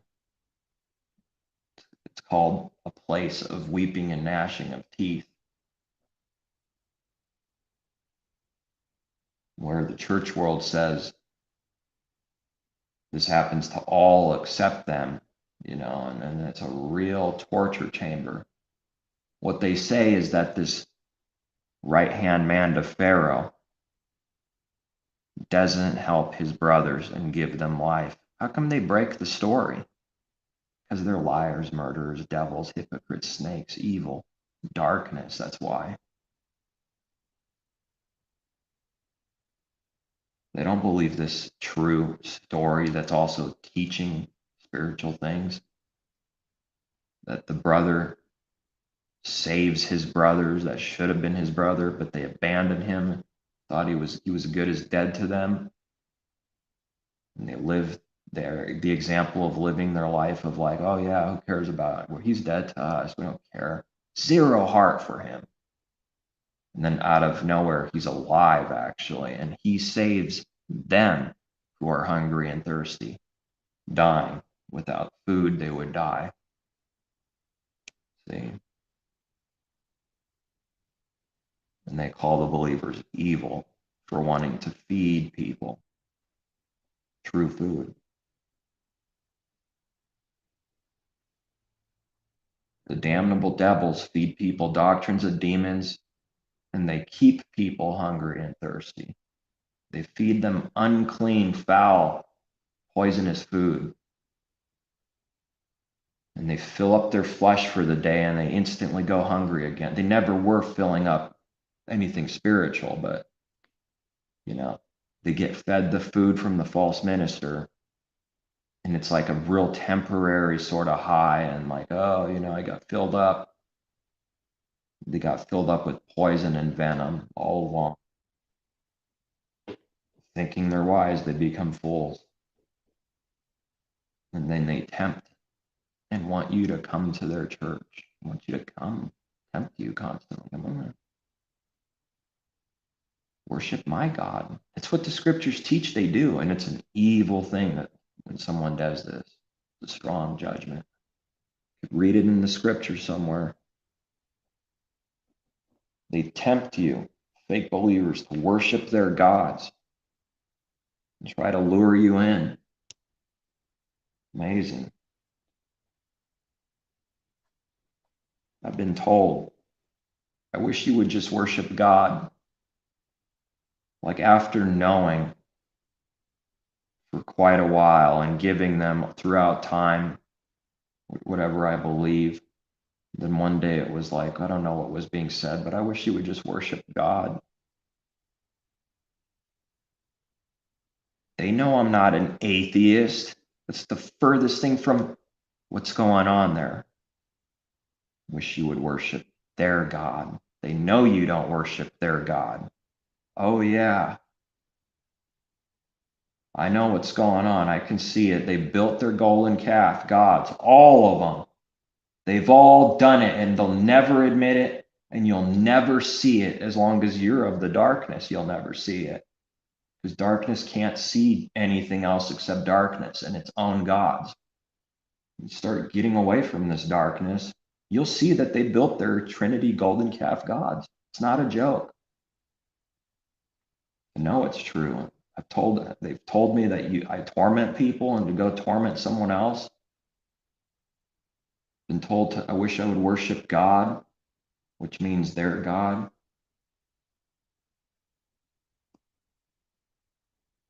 I've been tempted and lured in by other people to try to join them because they know I just stay away from it all. They know. Don't like it. They don't want to believe. It's better to invite someone and then you like join them. It's become so-called your friends. Notice that no friend could ever do what they do, but they'll pretend you're your friend. It's better to suck you in and destroy you so that they don't have to see anybody actually believing. So they'll invite you like they care, right? That's the cover. The alternative meaning for every devil thing is we invite you. We think you need saving. Secretly, we'll say, we're good people and we want to invite you to church and just hope you do it. Because they want to destroy you. Because they're done watching or knowing of somebody that's not believing in all their gods. They're done with that, so they need to invite you to destroy you, where they'll pretend that they're your friend if you join them. That's better than the alternative. Now you can sleep at night knowing there's nobody that believes. Pretty childish, man. It's scary. Pretty scary what these people think of and what they do. Just reminds the believer that, wow, if the Father didn't have mercy, this is what we are only, and this is what we stay. But because of his mercy, he gets us to see the ugliness of who and what we are. And those that are not changing is a really ugly thing. And that's why John marvels and Daniel goes pale-faced,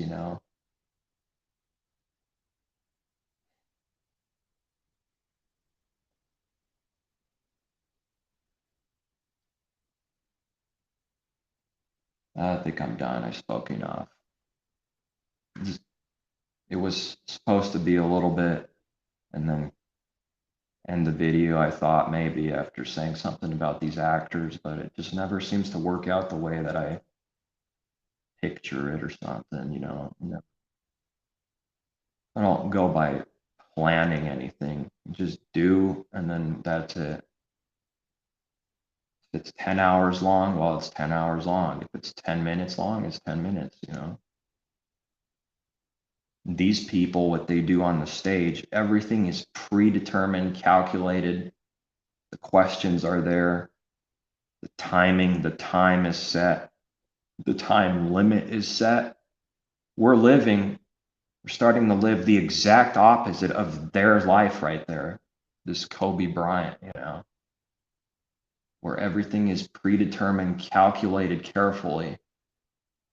And every word they say, they have to watch out that they're making the right lies. We start living the exact opposite life of this, where we don't have to worry. We just speak, and the Father gives us the words to speak just at the right time. Like I read, that wasn't for 12 disciples 2,000 years ago. Like the whole world and church world, that have that belief inside.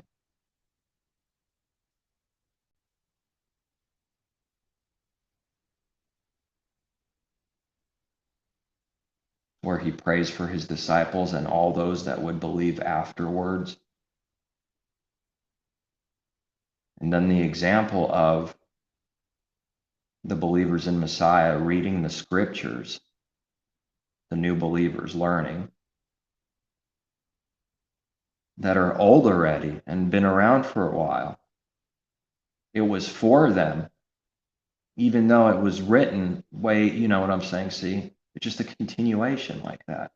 It's just as much for us as that every word that was for them.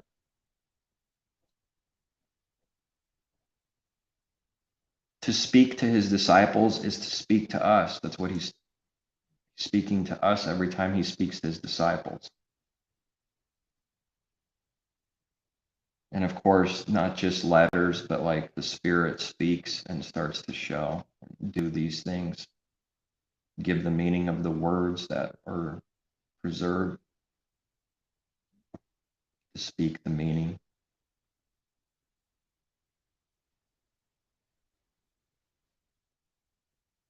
Well, I think that's it.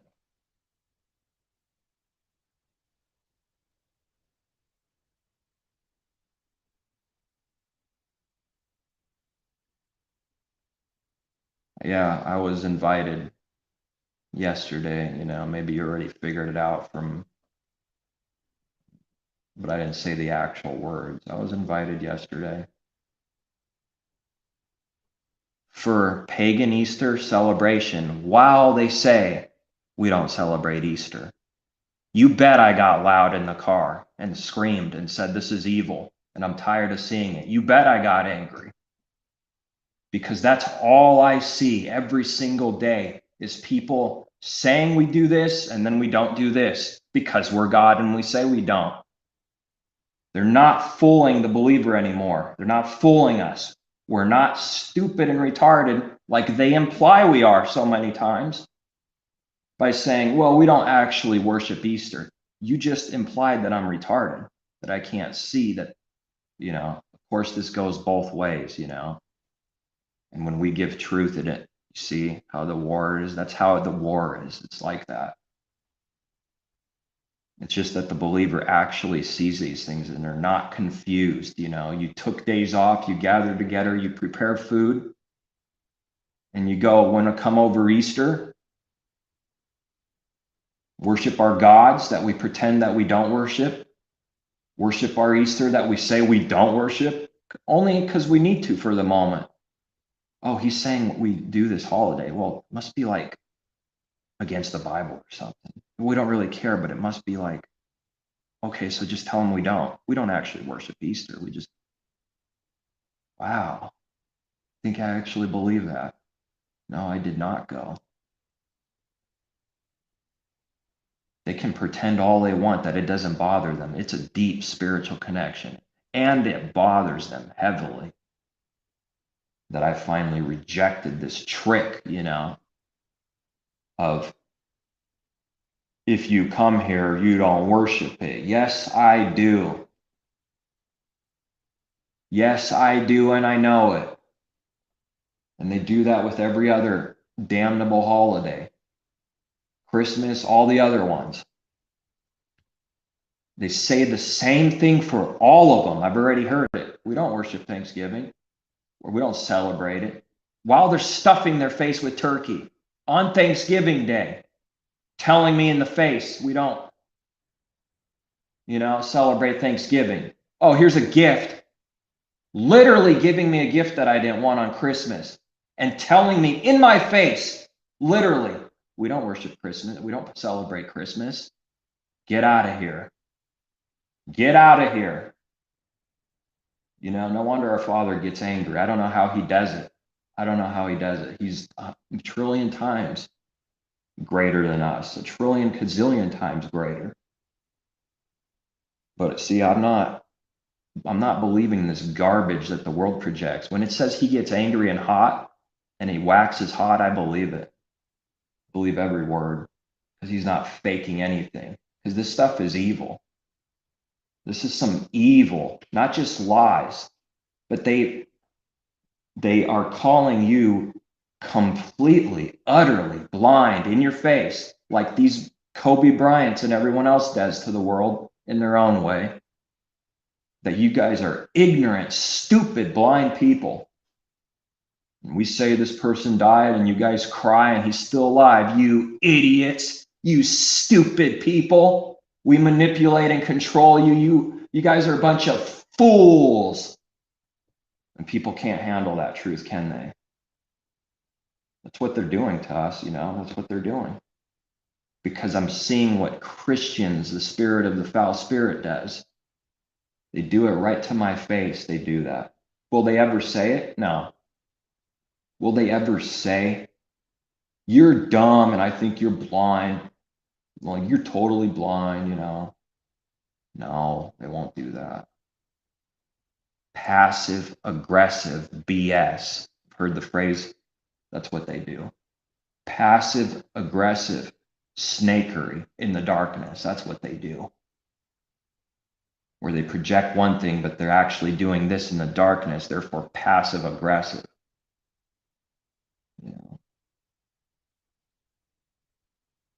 But they think it evil when you just stand up and say the words, stand up for truth. That's the way it should be done. They say that's evil. That's attacking them. See, the Messiah never played games. He just gave the truth. He was never trying to trick, being passive aggressive, play games.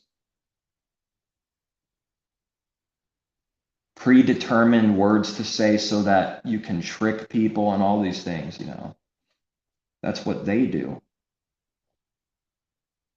When you don't do that, they call it evil.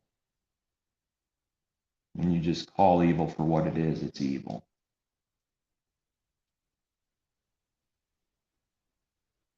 What is celebrating a holiday to these people? I suppose it's getting naked and hugging the tree while they're kissing it. I suppose that's what they think I understand.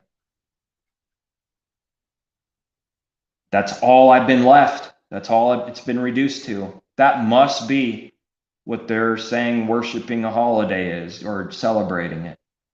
What else is it? If it's not everything they do, not a drop of that is celebrating, then what is it? Is it literally building a golden calf? Unbelievable.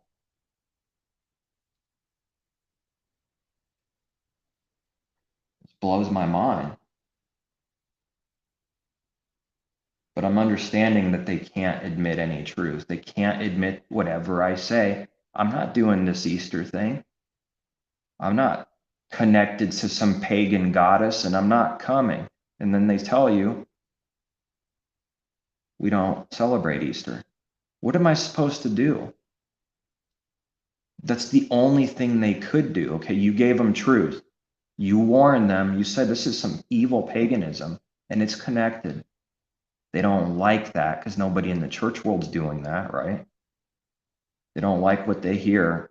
Truth with no foul intention, saying this is why I don't do this.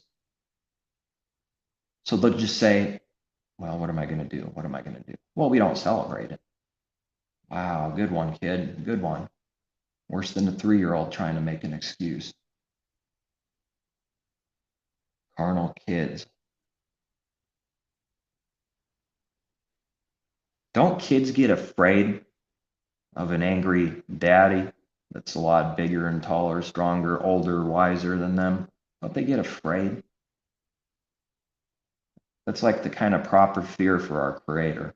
And then I also see it with carnal kids. They're afraid of the spiritual people, the true believer. They're afraid of them, but they have to masquerade that they're not afraid because the Father, he does what he does. He puts the fear in the people. They can't do anything about it. He pushes the enemies back, makes them fearful, gives them diseases, plagues them, does whatever he will with them. They try to attack you, they're going down, man. Blinding and destruction is getting stronger if that's what they try to do. Messiah's not joking. He's attacking with his sword all the false prophets, utterly destroying them.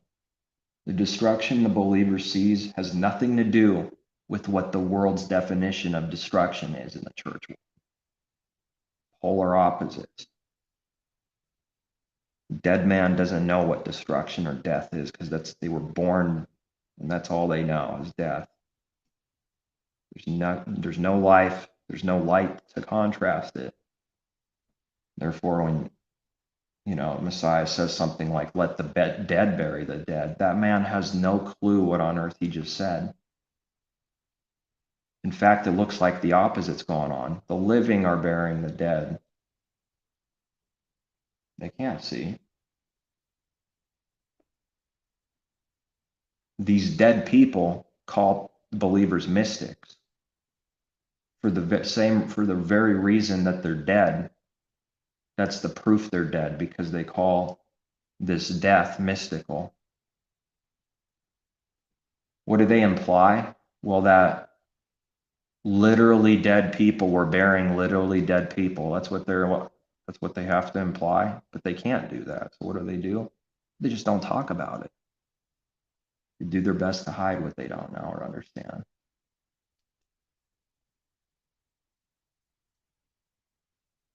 Yes, they think about that and do those things. They do that evil.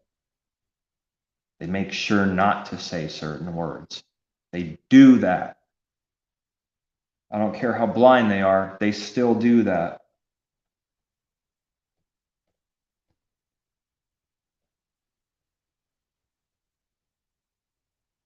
Anything that goes against the narrative, against the image, against the act, they cannot bear or do or handle. So it's gross.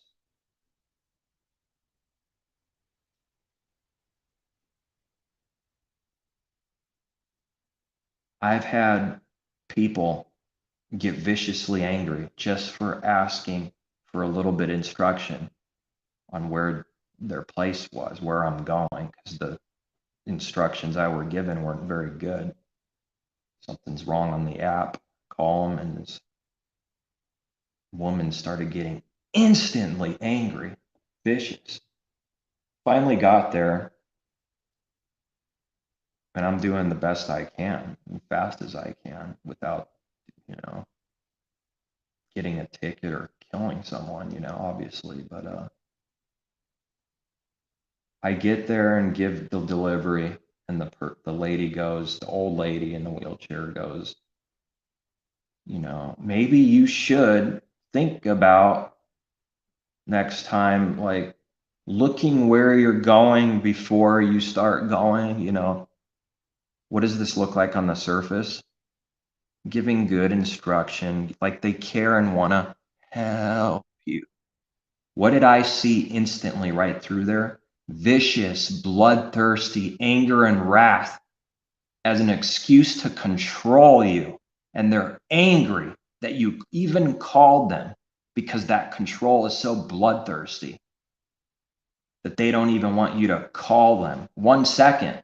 That's how much power they think they have in their own mind.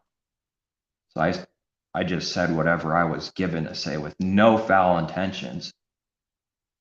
Looks like I'm a little bit busier than you are this moment, I realized what I said afterwards, but I didn't have a single foul intention afterward.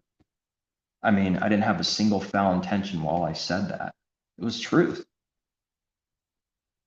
You told me this and gave me this out of a wicked intention. If it wasn't wicked, it would be different. But since it was, then it's evil. There's nothing good about it. And I'm way busier than you are right now, meaning I'm doing the best I can with whatever I've been given.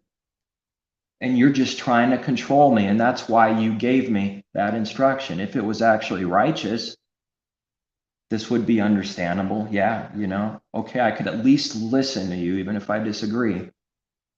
But no, that's not what happened. No, it's not what happened. That kind of stuff goes on all the time.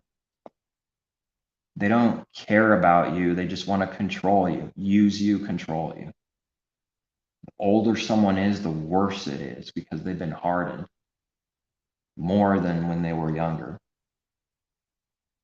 Smoked, it's over for them. The older people scare me the most out of anybody.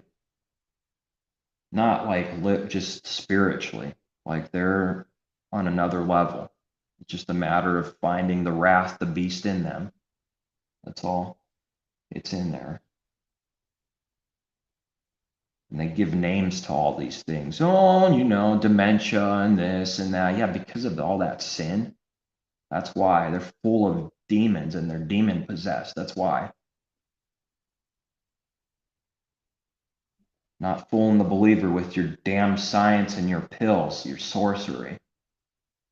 You will never own up to why people are messed up and sick, which is sin. Never, ever, never. No, the world can't do that because all it would take is, Father, forgive me, heal me, be with me. We can't risk this. You got to buy my pills. He can't help you. He can't heal you. He can't do anything. I can. I'm the doctor. And if it looks like you're going to die sooner, but it makes me a lot more money, well, then I'm going to hide the fact that I see something wrong so that I can make more money off you before you die. That's who a doctor is. Snakes, every one of them. And they all masquerade as the color that they wear, white, when they have nothing to do with white. It's only what they look like on the outside. They're murderers, liars, and thieves inside. The only thing they care about is money and themselves and how to make more.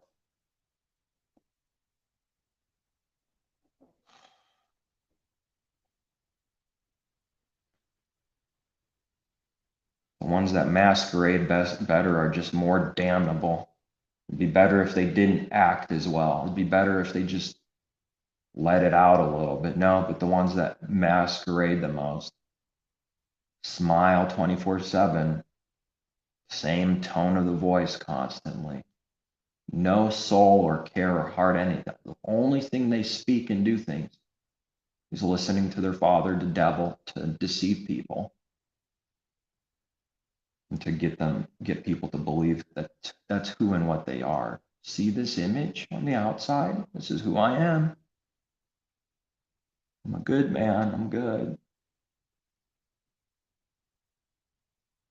When my image is threatened, I start going crazy and I just start buying things like crazy and trying to give to people and showing you how good I am. The image is losing its, the mask is slipping off. It's sad.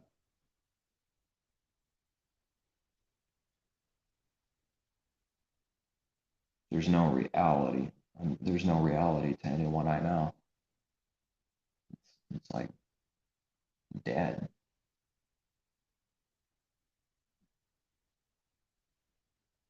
I'm staring down I'm looking back at the enemy's face, realizing that they don't see or fully understand or know this. There's nothing I can do about it, man. The Father inspires you to do something, say a word, give them the word, testify, give a testimony. And so, then you do. Then what? Well, they become your bitter enemies. So then when you're inspired to give, it just inspires more enemies. Well, that's what he wants. Not knowing that one of them might be a believer, so we don't question that. We don't go, I'm God, this one's not going to believe. No, we do it no matter how much trouble it causes us. We'll say this, we'll talk about Easter being some evil pagan holiday. And yes, it is implying that those who celebrate it worship their gods. Of course it is. That's why they say, we don't celebrate it. You found our mask, found our cover. So we'll just say, I have a mask. I don't celebrate it. I win. You're stupid. I win. It's what they think is going on.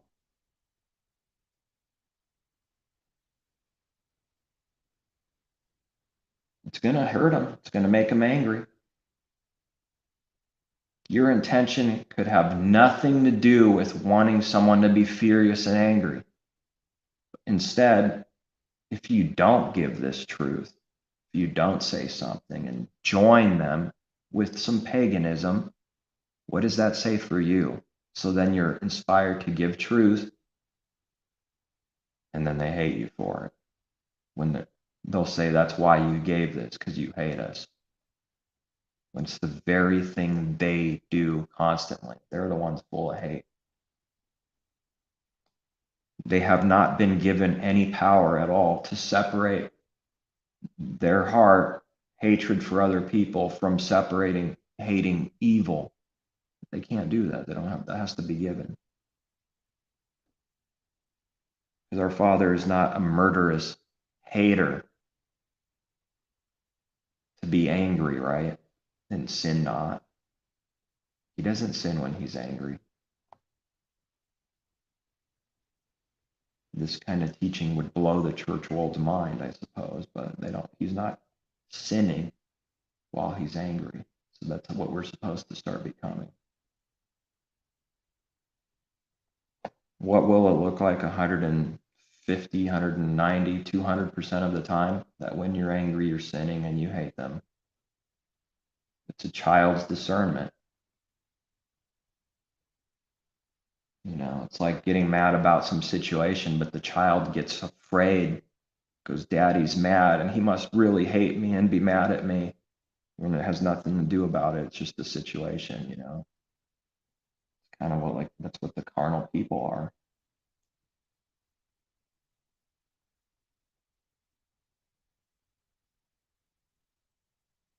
What does it say about the wicked? A wicked's wrath, it's like everybody hides and tries to hide. And like a righteous king or whatever, it builds up, this thing, but the righteous is not remembered, and nobody cares, and they're pretty much left like dry bones, like, oh, okay. But with the wicked, they're remembered though. Scriptures teach this. That, it doesn't matter what someone did. They could have done a lot, could have been a good king, for example, whatever. They won't be remembered.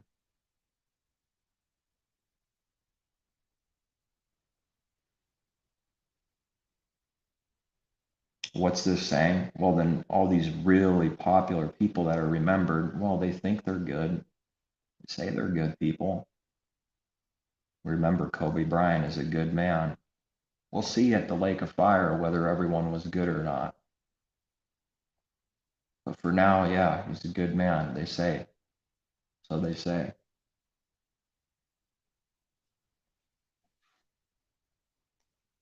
I don't know specifically what any person does personally. That's not the point. But I know what the carnal man is personally, what it is 24/7. If it doesn't have our Creator working in us, I know what that is.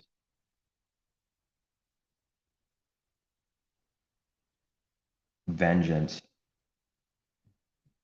evil, repay. I've done it. I repaid evil, even thinking it was funny sometimes. Years ago, I've done some pretty stupid things. I think at one job that was temporary while I was going to school in Arizona, I carved on the wood somewhere, King of Floor Care or something, and I did other things, and then I left.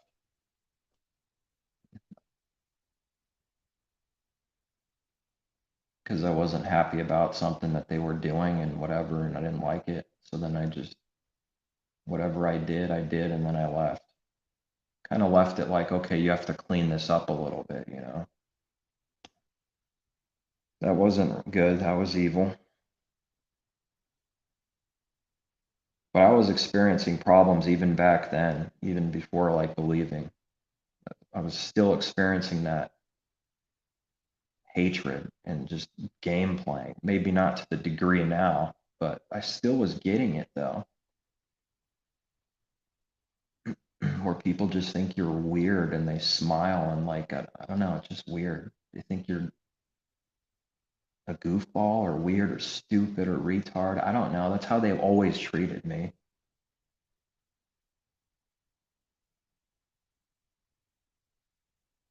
Strange. And I think that just gets worse if someone's a believer because they do think our Father is weird and strange. They don't know him. So what they don't know is weird and strange and mysterious. Well,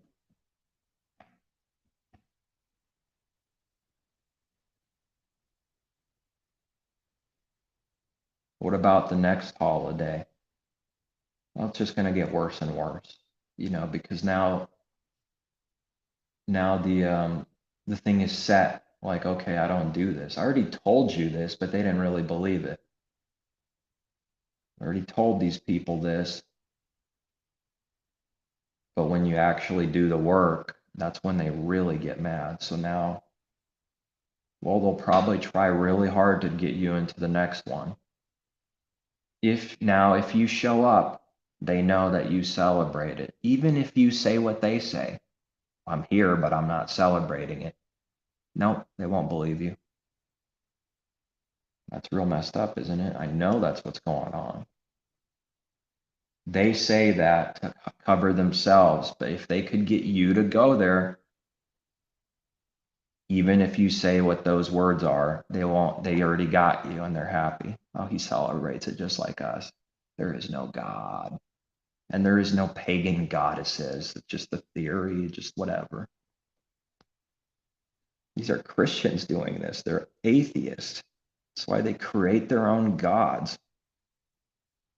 Zero belief. It's all a masquerade, and it's so ugly.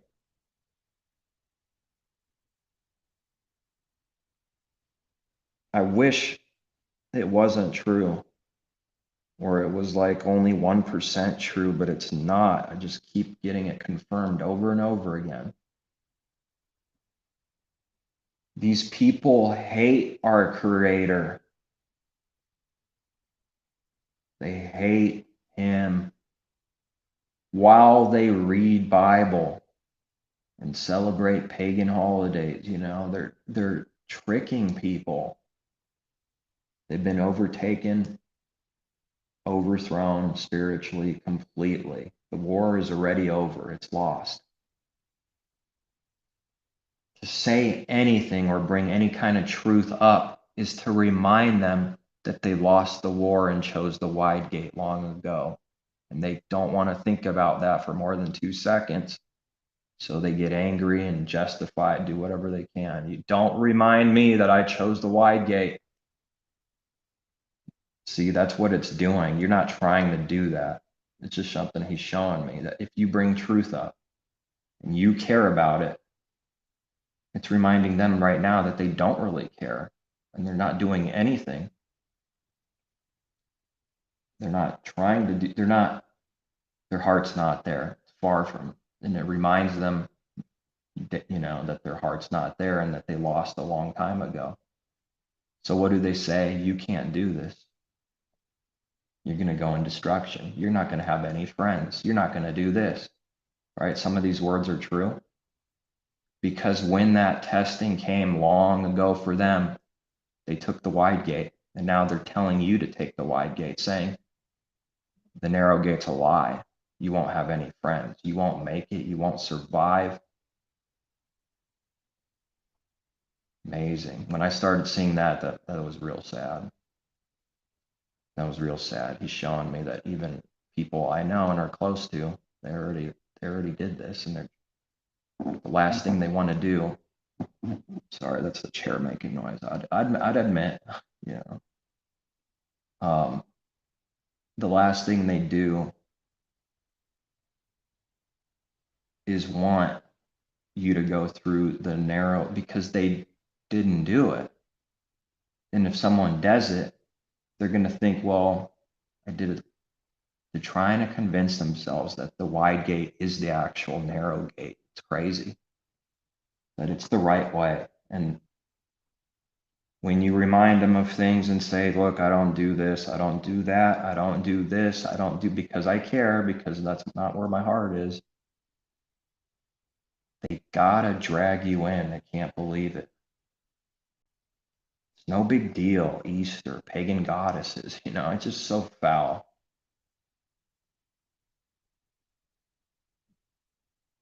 Everyone getting together and food and whatever, and they say they don't celebrate it.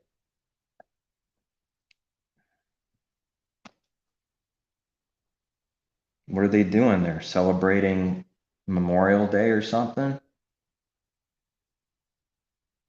We just randomly decided to get together on this day, but we're not celebrating this day. Okay. See how something so simple could be a huge discernment between a devil and a believer? Who would think, well, Easter, it's not a big deal, I'm telling you, it's deeply connected. These people don't know what they do, and they love doing it, and they can't stop doing it because the devil's going, worship my holidays and not the Father's. Worship my holidays and not the Creator's. And they do. And they believe their own lies that they don't do this because they say they don't do this, or they don't do it as hardcore as some of the hardcore people celebrate. They compare themselves to Hitler, and then they say, well, I'm not Hitler. It's crazy. I didn't get a reply from one person. I wasn't expecting it. It's just going to be it's going to be worse and worse. Once you reveal what you know is true, it's just going to be worse and worse. From this point on, something was triggered. You're not walking with them. You're not them, meaning you're someone else, meaning you're condemning them. It's exposing them. And from their perspective, everything they see and do is you do it to do exactly that, for evil, when it's not. But nevertheless, the light is exposing darkness. That is true. So now they will think before they go to sleep and while they sleep how I'm going to attack this person, even if they're my own brother. I don't care, or sister, whatever, you know, uncle, family, friends. They'll think about their next attack and fall asleep sweetly and nice dream of, you know, they got to think about these things to some degree at least, you know, but the devil's doing the works, gives them the idea and the power, but they do think about them. They don't just go boom and automatically do, you know, there's an idea and they do it. And they're real tricky so many times, man. I'm always praying for, like, show me right away, not 10 days later. But if you don't show me 10 days later. It's better than nothing. They're tricky. They're tricky. They've done some damnable, tricky things, man. So tricky that to even ever expose it or bring it out to the light will make you look crazy instantly because of how far-fetched it is. The devil knowing that the crazier it does something, that if you are to bring this thing out, oh, no one's going to believe you anyways. See? And they do those kind of things. I would never loosen up my batteries, my battery cables, till they're floppy loose. And I get to your place, but now suddenly I can't start to go home. I would never do that. Can you help me right away? You know? Didn't see it that day. Didn't see it that day. Father brings it to mind later and makes me go, whoa, whoa, this is evil. That's the only reason that person came over. Whoa, don't tell me this. Whoa, whoa, whoa, that's not good.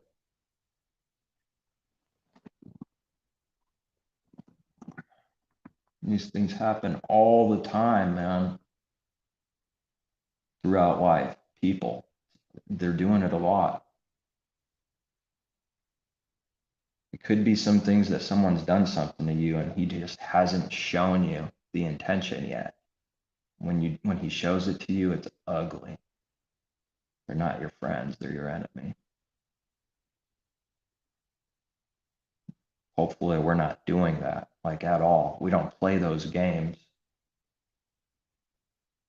That's part of why they hate us, because we don't play these games. We don't need anything. We don't owe anyone anything. If we do something, it's got to be done out of sincerity and a want to do it, and that's it. We don't need anything from anyone. We don't owe anyone anything. Owe no man anything, which, you know, the perfect thing for that is,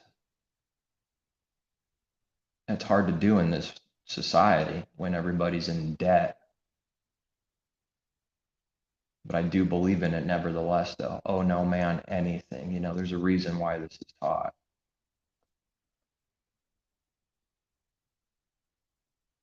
Don't go in debt to people and don't do things for the wrong intentions.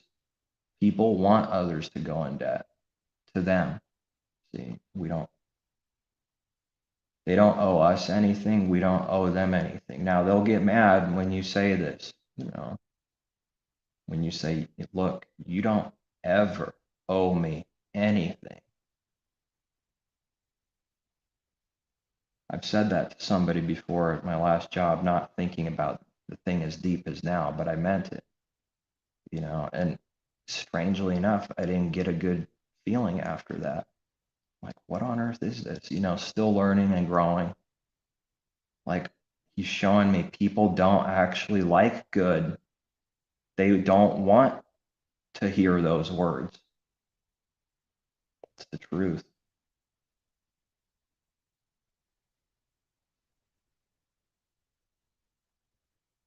Love your neighbor as yourself. In the church world, just love your neighbor as yourself. They have no clue what that means. That applies for like every day of every second for everything. They don't realize that, do they? Loosening up your cables just so you can't start on the way back is not loving your neighbor as yourself, is it? Oops. Well, they've been blinded from that thought because they believe it means some empty, void, vain thing. Just love God, love your neighbors, you know. So for them, that judgment comes back and then they sin all the time because they say we believe love your neighbor means nothing. That's their intention. Then for them, it means nothing. They could do whatever they want with their neighbor. Get off my land. I'm calling the cops. No mercy, no nothing, you know. They can't see what they're doing.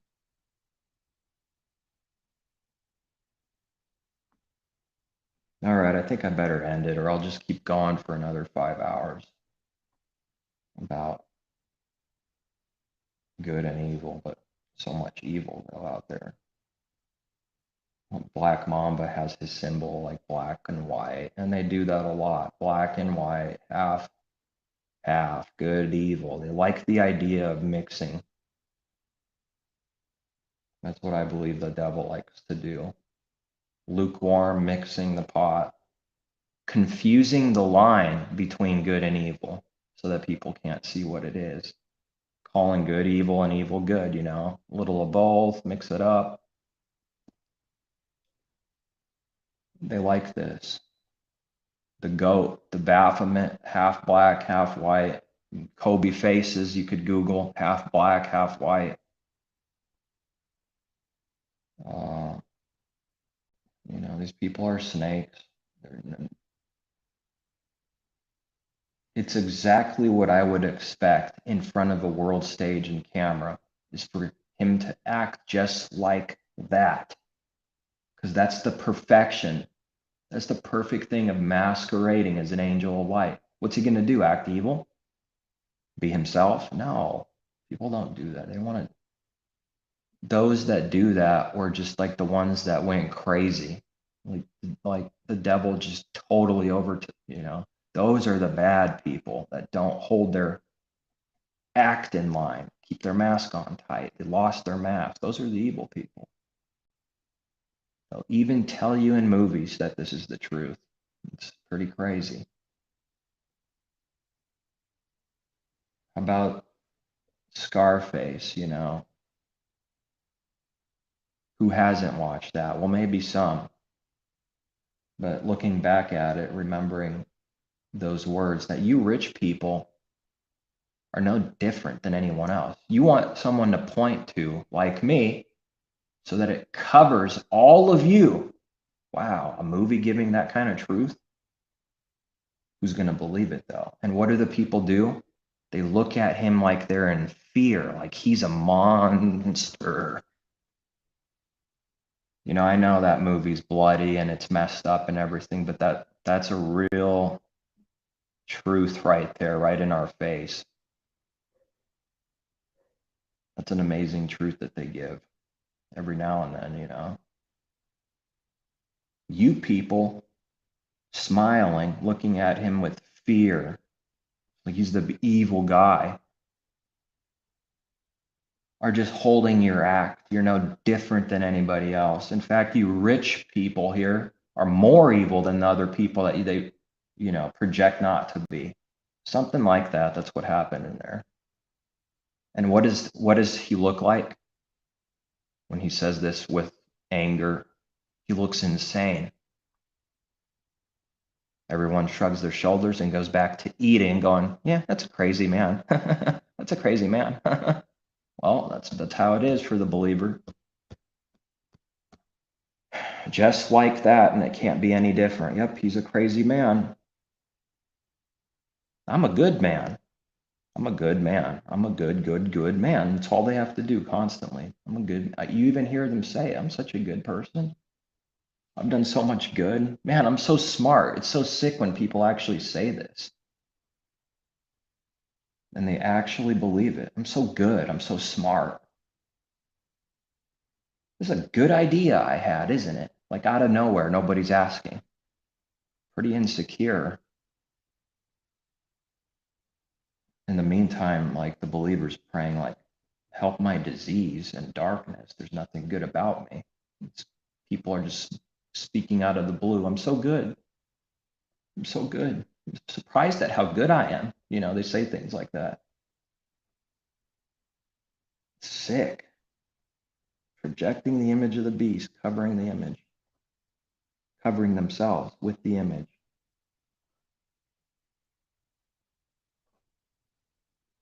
They're like little kids.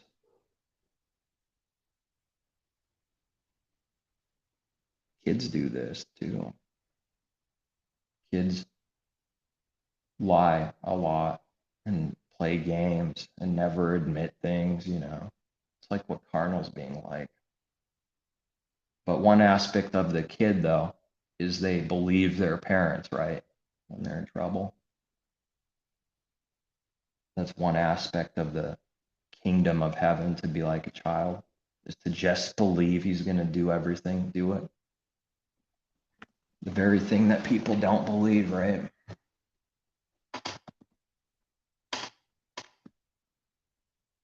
It's not supposed to be easy. Well, if I don't love Easter, if I don't do this, if I don't, that seems like a lot of tribulation all at once. Find me where the path is easy. You know, these people want an easy path.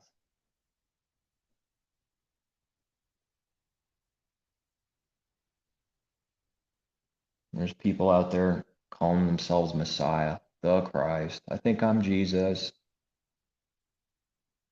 It's difficult, man, to see that the world's this blind. That people are actually starting to believe a lie that's being given to them to believe that they are the anti-Messiah. Of course, they won't say anti, but this is who the anti-Messiah is. He's born. You know, Messiah, the true Messiah isn't going to be born again after being born already first time, you know, like literally born again as if he vanished or died or something. Now he's alive. And he's not going to be born like these people are starting to teach and project that this true Messiah needs to be born and figure out he's Messiah. Confused people. What do they have in common? The ones that say these words, they have a kingdom and an institution that they built. They have something they created that they're the king or head of with their name on it. That's what they all have in common. I'm the king of the concave earth. I'm the king of the preterism institution of America.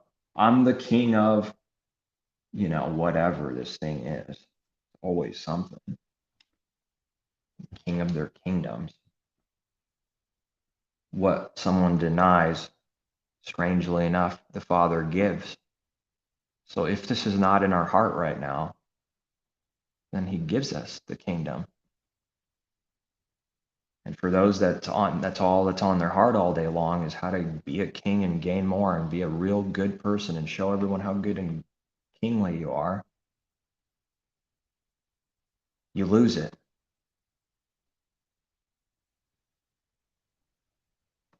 That's why he said, look at them. That's their reward. It's hard to believe, right? Because you have to believe that this life is a sacrifice.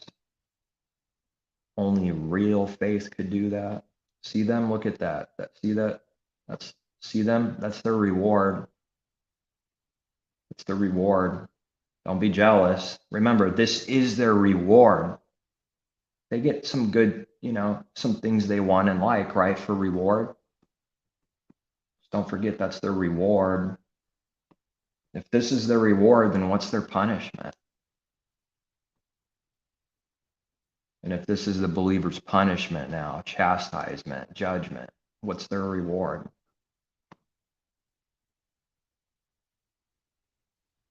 LeBron King James won't be a king, will he? He'll be on his knees.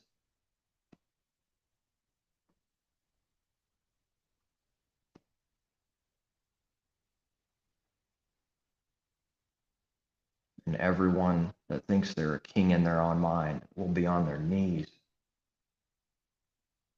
The last thing they want to hear. That's the last thing a prideful God in their own mind, king in this world wants to hear is, I'm going on my knees. In fact, I might have to even wear a shirt that says, I will not bow, and walk around with a shirt that says, I will not bow, because I hate this so much. No one's even asking me, but I hate it so much. I need to project how much I hate it by saying, I will not bow when I walk around the streets and fill up gas and stuff.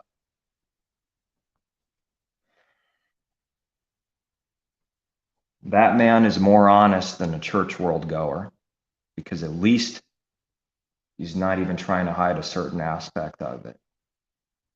See that?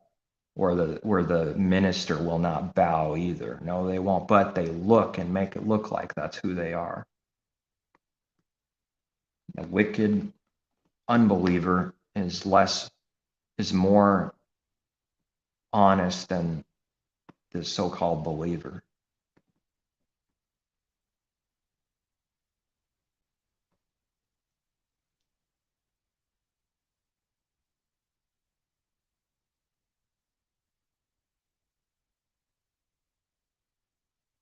It's difficult because I can't even write, like, if you start writing something, then you have to go until it's understood, which means like a few hours.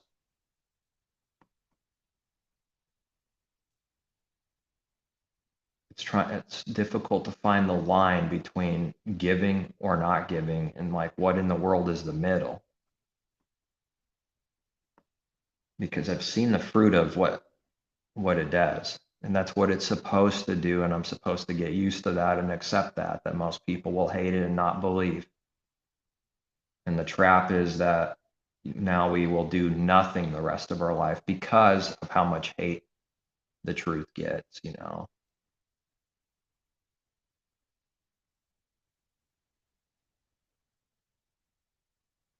I guess that's for every believer to find out as they go.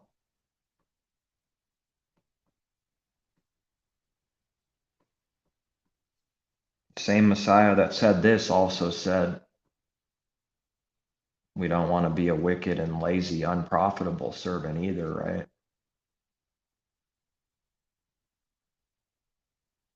Then what definitely some of this is growing. It's just growing. And then, of course, giving when we're inspired to give. It's like both.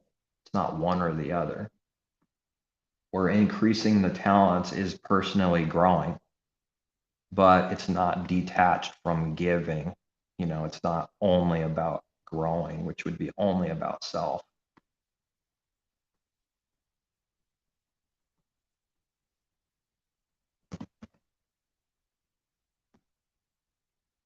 Mm.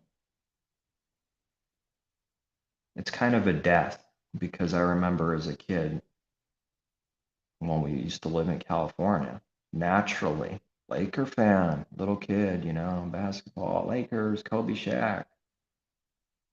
It's kind of a death when you find out some of these things deeper and deeper, isn't it? It's a death. Because whatever you used to see with your childish eyes, that's what you used to believe. Surely that's what it is. He's good. He smiles. He's my idol. And then you find out more and more darkness, and then they throw in words every now and then, like almost like a devil can't help it. Like, this is what I really am. Huh, gotcha. And no one will see except those that are given to see, you know. And you find out that these people are actually constantly lying to us, and lying is evil. And they're not who we thought they were anymore. And that may be so much of everyone's career is also part of an act, and you can't tell how much of it is or how much is genuine. It's all messed up now. The feud between the two, you know, how much of it was real? Maybe none of it. Could have been a good act. I don't know. Probably mostly was an act. maybe there was a tiny bit of realism to it. They put the stories out. They need some kind of excitement and gossip, and it can't just be like perfect, It would expose the sports thing as fraudulent if it was just like perfect, So they have to make it entertaining and imperfect and reveal every now and then that such and such person sleeps with this person, And then they pay some amount of money that the average person would just go to prison for all life. And they go away and who knows how much of that is real either. Although I'm definitely seeing and favoring that these people that are rich and famous like this have no self-control at all, and that they most likely did something like the news is saying. Maybe this is not the exact same thing or person, but they do these things and they don't care. That's what everyone does. We got to punish the rich people too, so that it looks like we have a system that's not totally Mickey Mouse, that it's actually working, and that it doesn't release Barnabas constantly, but we actually punish the evil people too, or good rich people too.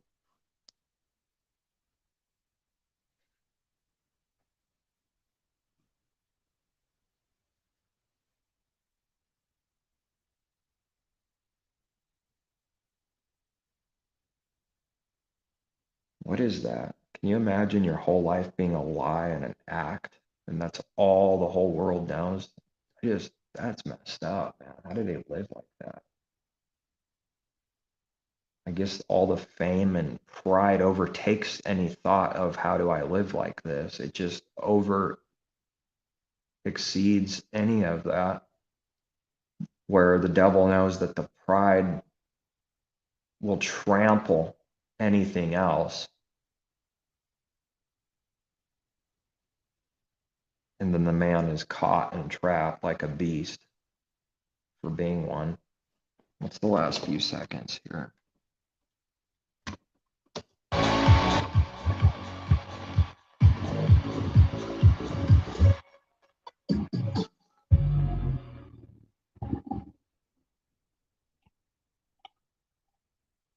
You hear that lion beast So at roar? 13 years old, I had a. There he is. Couldn't help laughing, right? I know. That's going to be it. I don't even know if he'll. 3 hours long. Wow. That's a long time.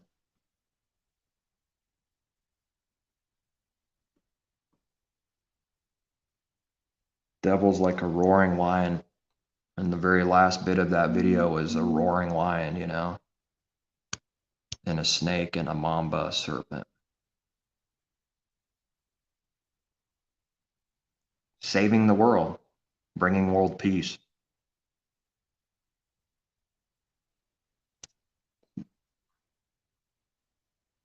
Yeah. Okay, that's it. Peace, take care, seek truth.